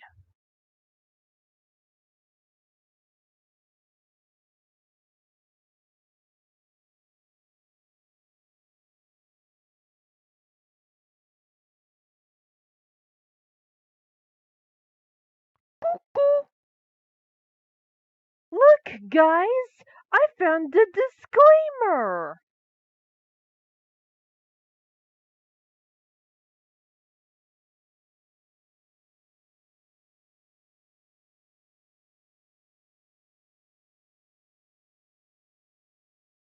Warning: this creepypasta is made up and not real. It also contains themes that are not suitable for younger viewers. If you are too young to watch this, sensitive, or easily anxious, please click away from this video and watch something else, or have a guardian, older sibling, or parents watch it with you. Viewer discretion is advised.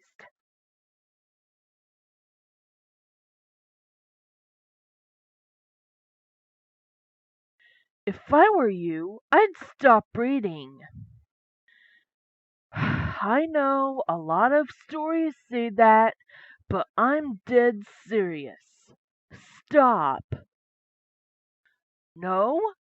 Well, it's your choice. I can't stop you. Well, consider this story a warning, and let's leave it at that. It was a completely normal day. It's always a normal day when these things happen. I was on here reading creepypastas to freak myself out. I used to like that sort of thing. I loved the feeling of chills running up my spine when I saw a shadow out of the corner of my eye after reading a story. I was going to read a ghost story I thought sounded interesting when something popped out at me. It was titled, "I Dare You."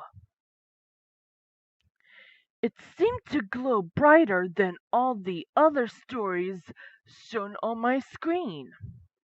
I was curious, so I clicked on it. This is how it went. Hello. I have a dare for you. Only the bravest of the brave will do it. We all have that one creepy person in the neighborhood. That pale, quiet girl in school, the crazy old man down the street, or the middle-aged woman who swore she heard voices when her husband died. Yes, that person. Go to their house. Sound easy, right? Well, here's the quirk. They know something you don't. All of them have one thing in common. They all have this one thing that makes them the way they are. You have to ask them what it is. It may sound easy, but you will figure it out. Good luck. I smirked at myself as I thought about Claire. Claire was the crazy person in my town. She always had wide eyes and rarely ever left her house. She always had a pained look on her face and always walked slowly. She seemed frail and harmless enough. I thought I should go. Then I read the single reply. It had no name. All it said was, "Don't do it." I dismissed it immediately and turned off my computer. Time to go see Claire. It took about 15 minutes to get there, but I didn't stop walking. As I was walking up the steps to her house, I saw a curtain on one of the basement windows move. I peered over and saw Claire in the window. Her eyes seemed wider than ever.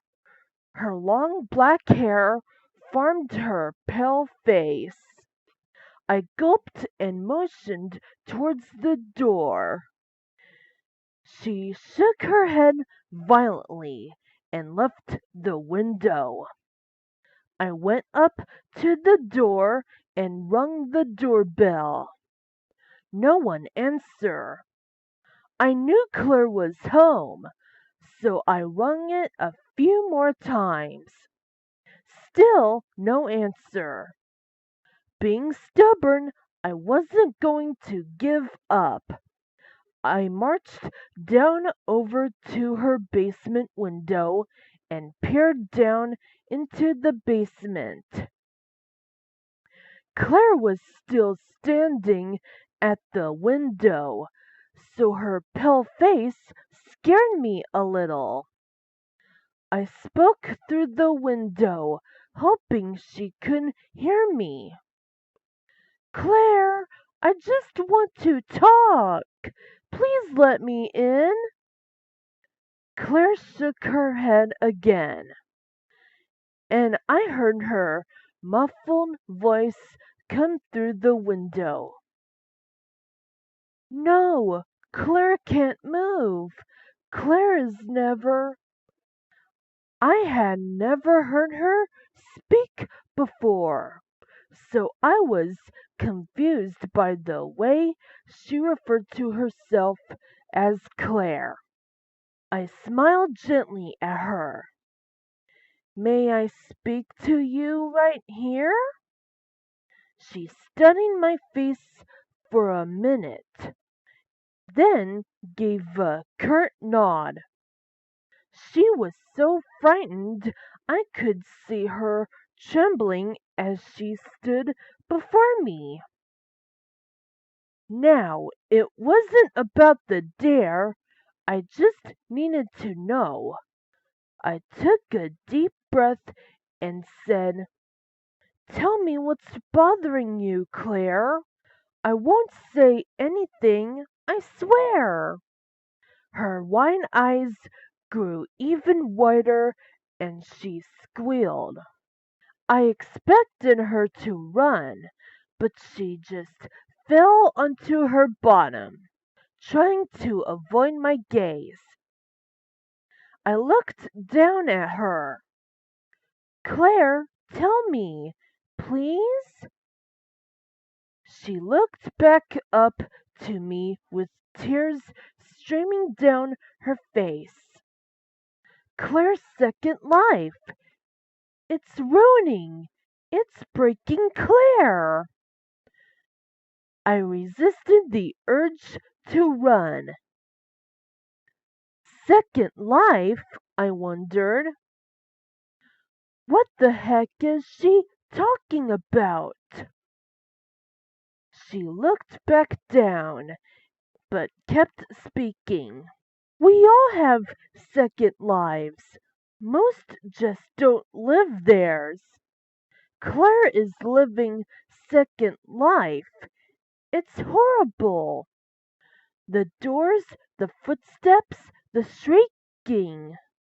It's too much for Claire." She abruptly stood up and tried to run in the other direction. After she took 2 running steps, she collapsed. She covered her ears and screamed. I pounded my hands on the glass. "Claire, What's happening?" I yelled. She looked at me, tears flowing even more freely now, and spoke quietly. I had to read her lips to figure out what she said. She had whispered, "Don't move." I shouted to her, "I'm going to get you help, Claire. Don't worry." I stood and started running, but right as I took the first step, I understood. A wave of pain washed over my whole body with each step I took. The sound of doors slamming and creaking open and closed, loud footsteps, and the voices of people who I had ever done wrong by, yelling, shrieking, and crying, filled my ear. I was overwhelmed so much that I only had managed a squeak before I collapsed to the ground. The sound quieted, and the pain dulled after a bit, but flashes of light filled my eyes. I turned my head to Claire's window. I could hear her faint shrieks coming from the window. She had managed to bring herself back up to it again. I didn't dare move closer. I knew what was happening. My second life had begun. I know I'll go mad like Claire if I take one more step. We don't know what causes out second lives to start, but you never know. It could just be knowing about it. But don't say I didn't warn you. Yours could have started right now. Your only request is don't move.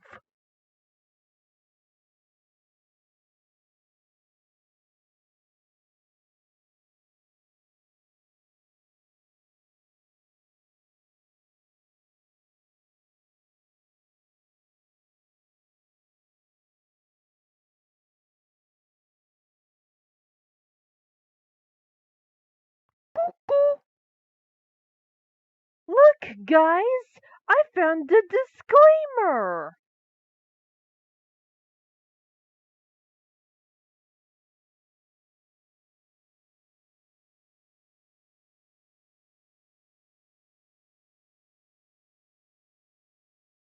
Warning, this creepypasta is made up and not real. It also contains themes that are not suitable for younger viewers.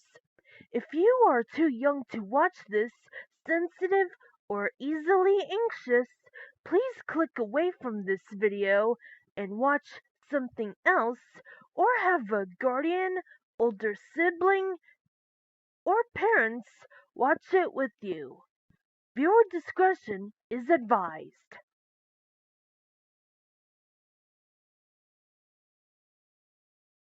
Mom, Said the little girl, rubbing her eyes and standing in the doorway to her mother's room.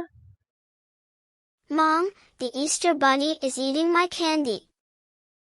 She said. Nonsense, baby.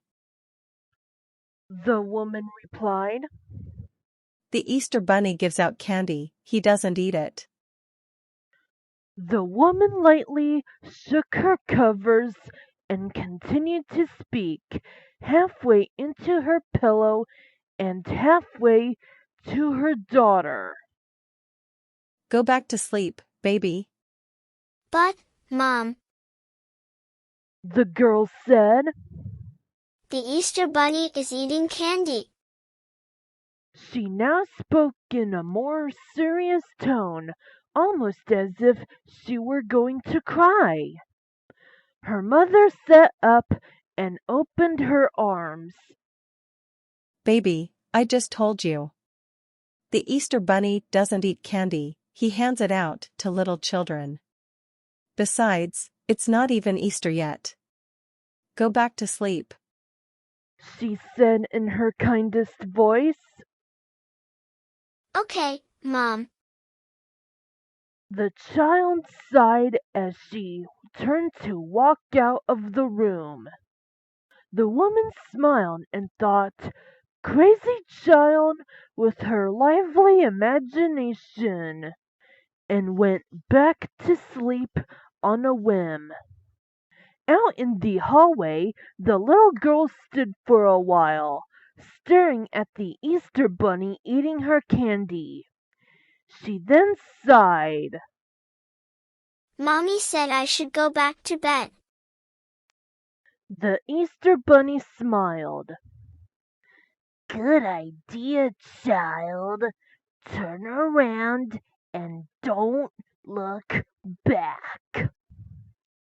He flicked a shiny metal pendant at the child. She picked it up and cried as she saw what it was. A dog tag inscribed candy.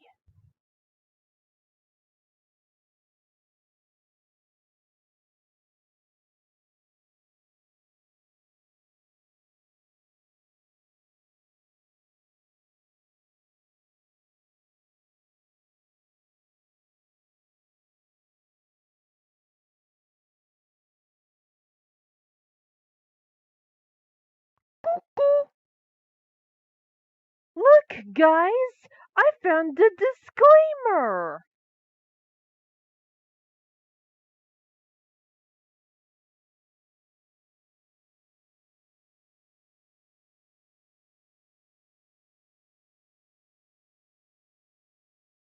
Warning, this creepypasta is made up and not real. It also contains themes that are not suitable for younger viewers. If you are too young to watch this, sensitive, or easily anxious, please click away from this video and watch something else, or have a guardian, older sibling, or parents watch it with you. Viewer discretion is advised.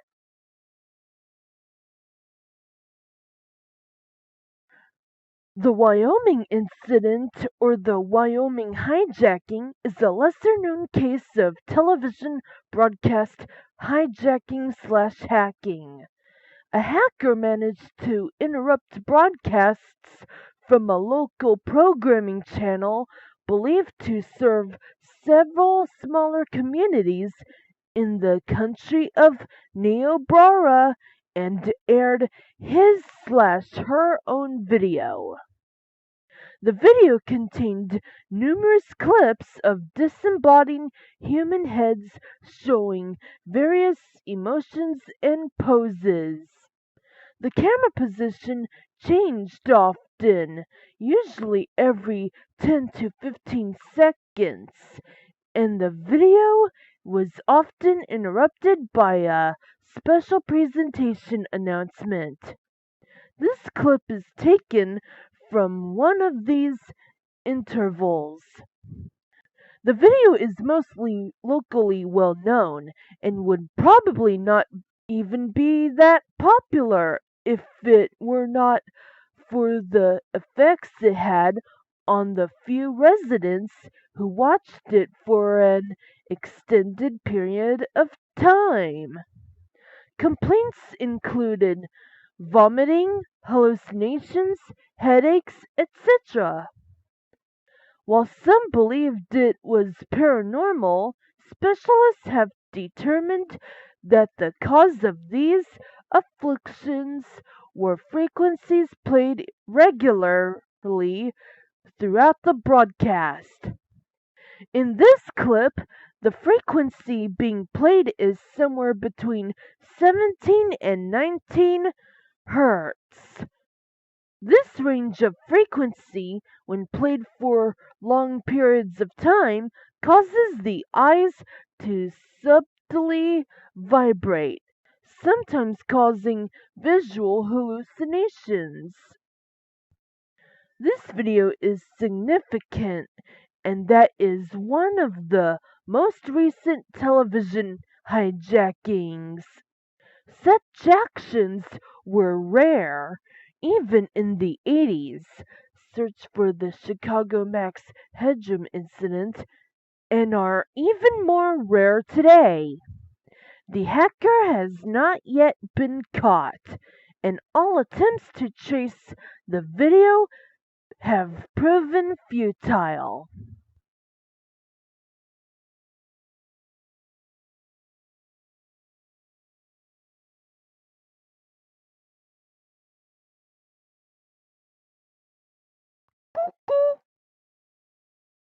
Look, guys! I found a disclaimer!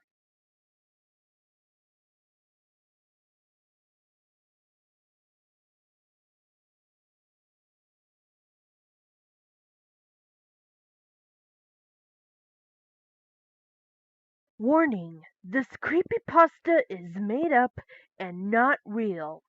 It also contains themes that are not suitable for younger viewers. If you are too young to watch this, sensitive, or easily anxious, please click away from this video and watch something else, or have a guardian, older sibling, or parents watch it with you. Viewer discretion is advised.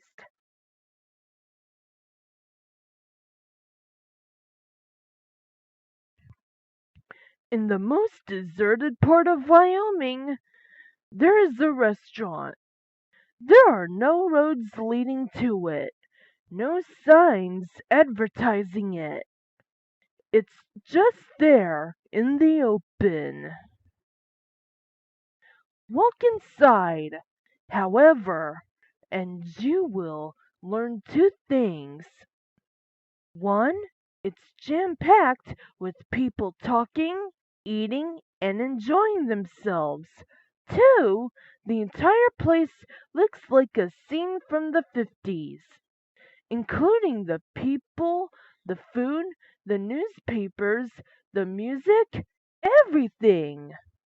Take a seat, observe the atmosphere, relax. When the waitress comes to get your order, order a cheeseburger with mashed potatoes. Afterwards, a red-haired lady should ask you to dance to a tune on the jukebox. Find the song that has the same number as your current age. Pick it, then dance your heart out.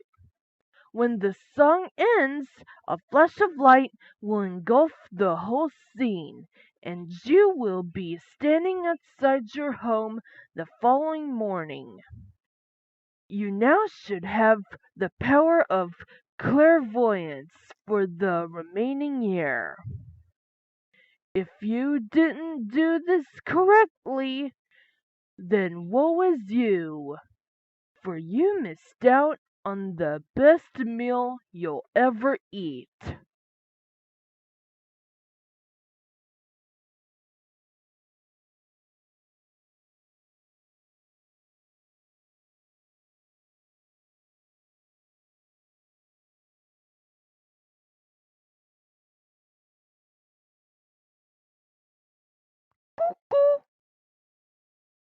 Look, guys! I found a disclaimer!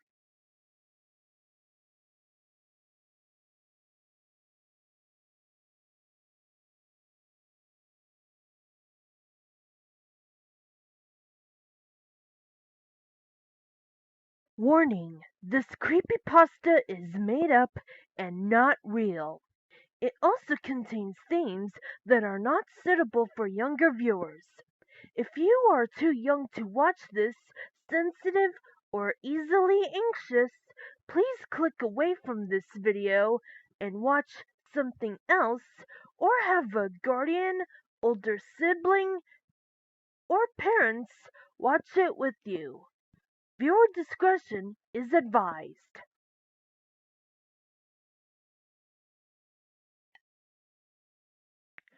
For a brief period in 1971, a New Jersey-based company sold novelty X-ray glasses through the mail via advertisements in the Marvel line of comic books.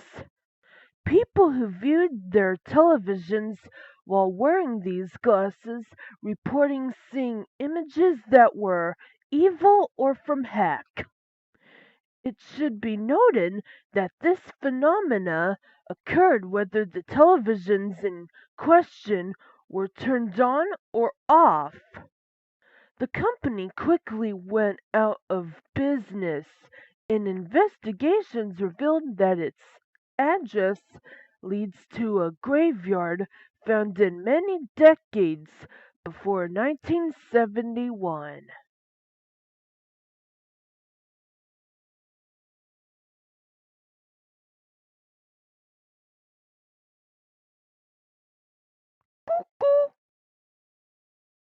Look, guys!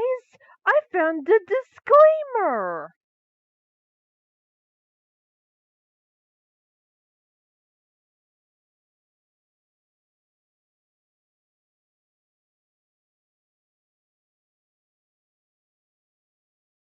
Warning: this creepypasta is made up and not real. It also contains themes that are not suitable for younger viewers. If you are too young to watch this, sensitive, or easily anxious, please click away from this video and watch something else, or have a guardian, older sibling, or parents watch it with you. Viewer discretion is advised.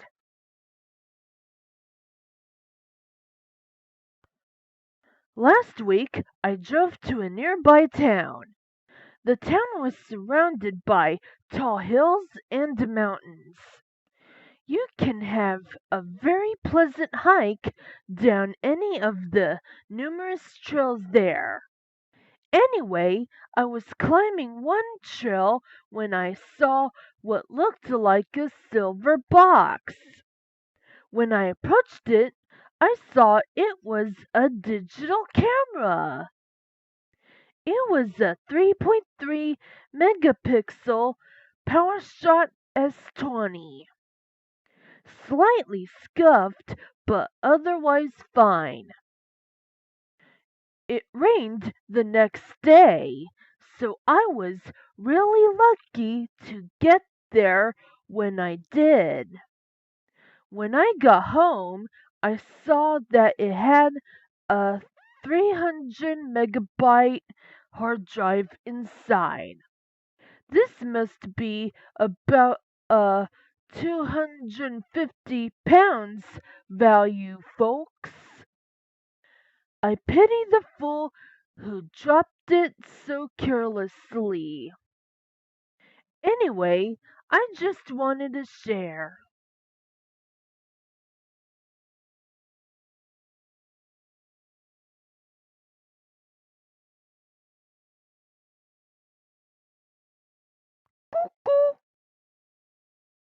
Look, guys! I found a disclaimer!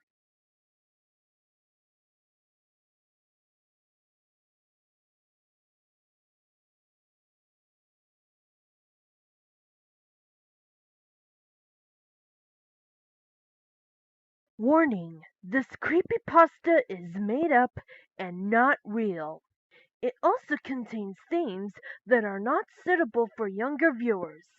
If you are too young to watch this, sensitive, or easily anxious, please click away from this video and watch something else, or have a guardian, older sibling, or parents watch it with you. Viewer discretion is advised.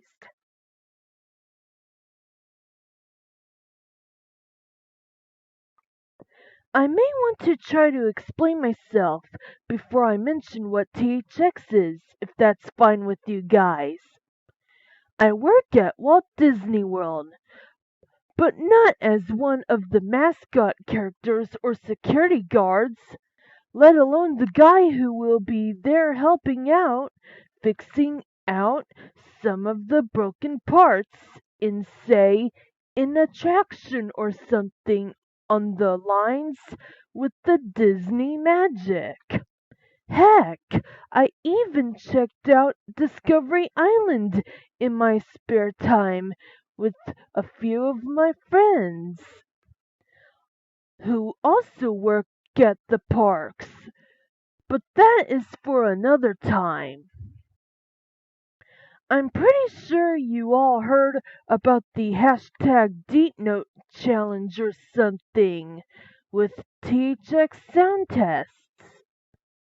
If you easily forget about it, don't worry. A lot of people do at times.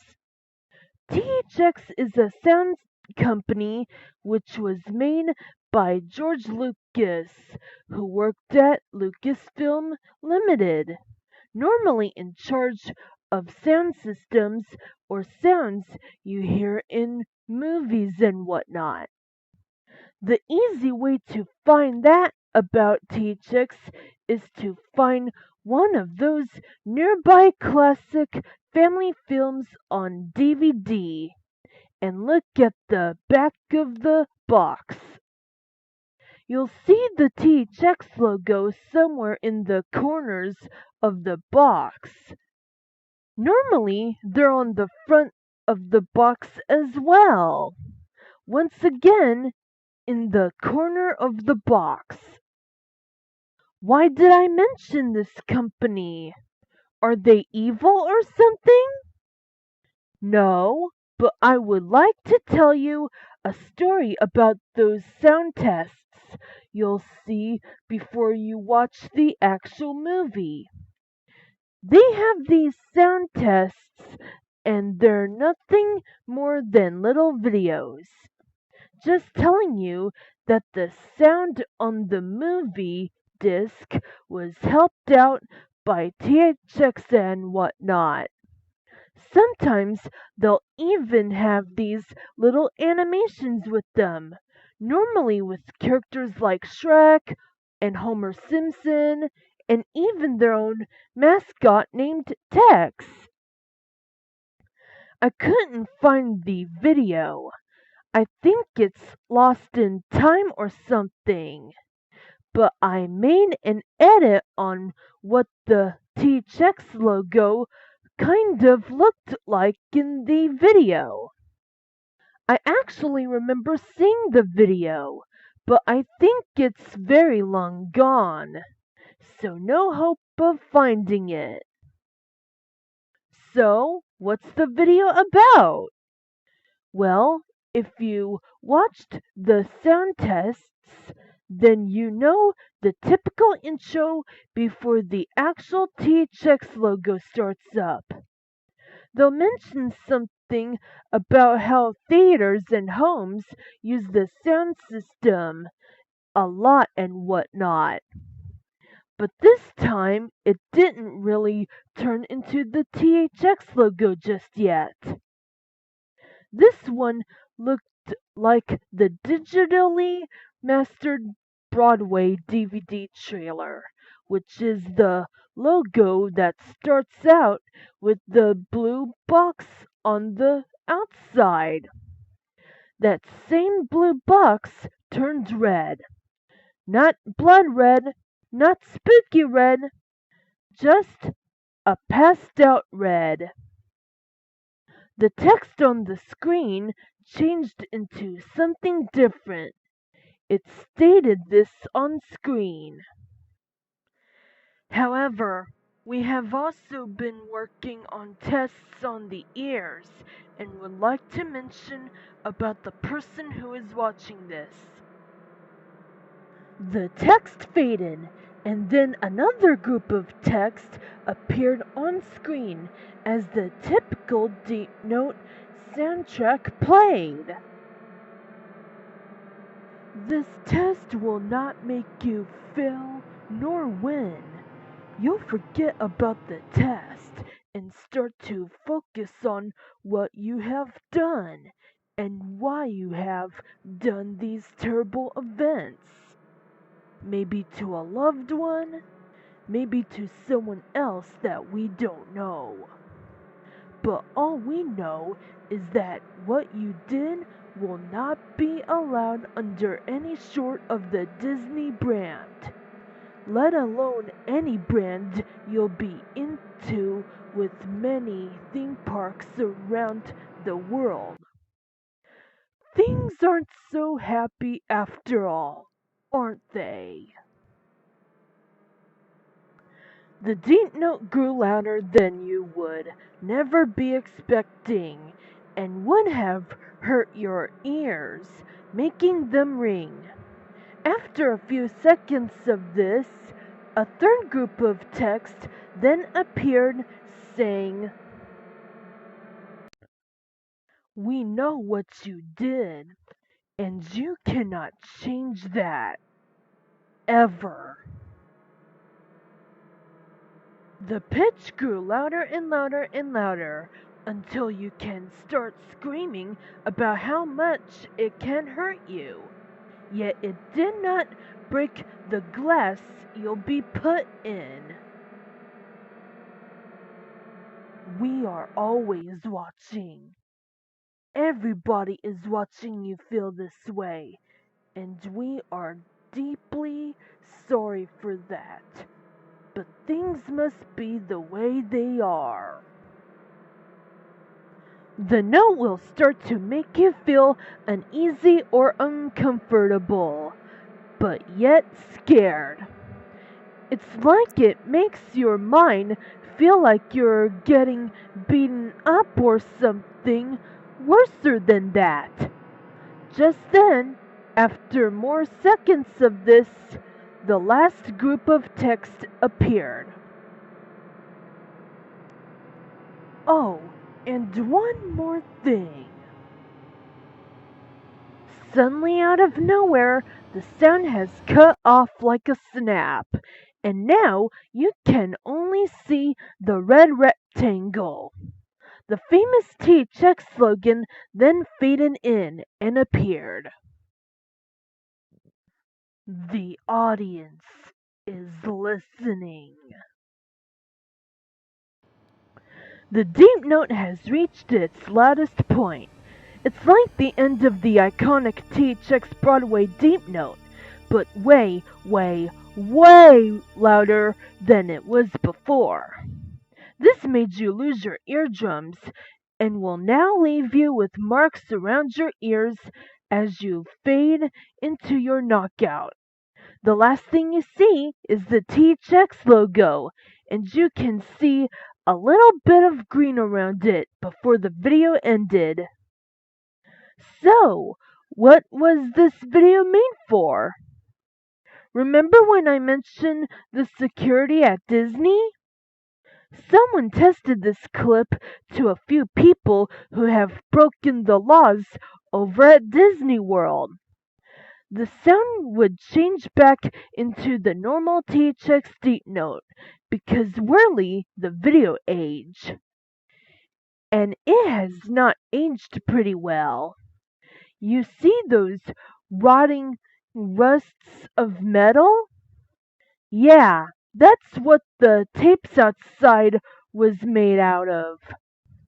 This affected the tape pretty badly, and Disney decided to scrap it.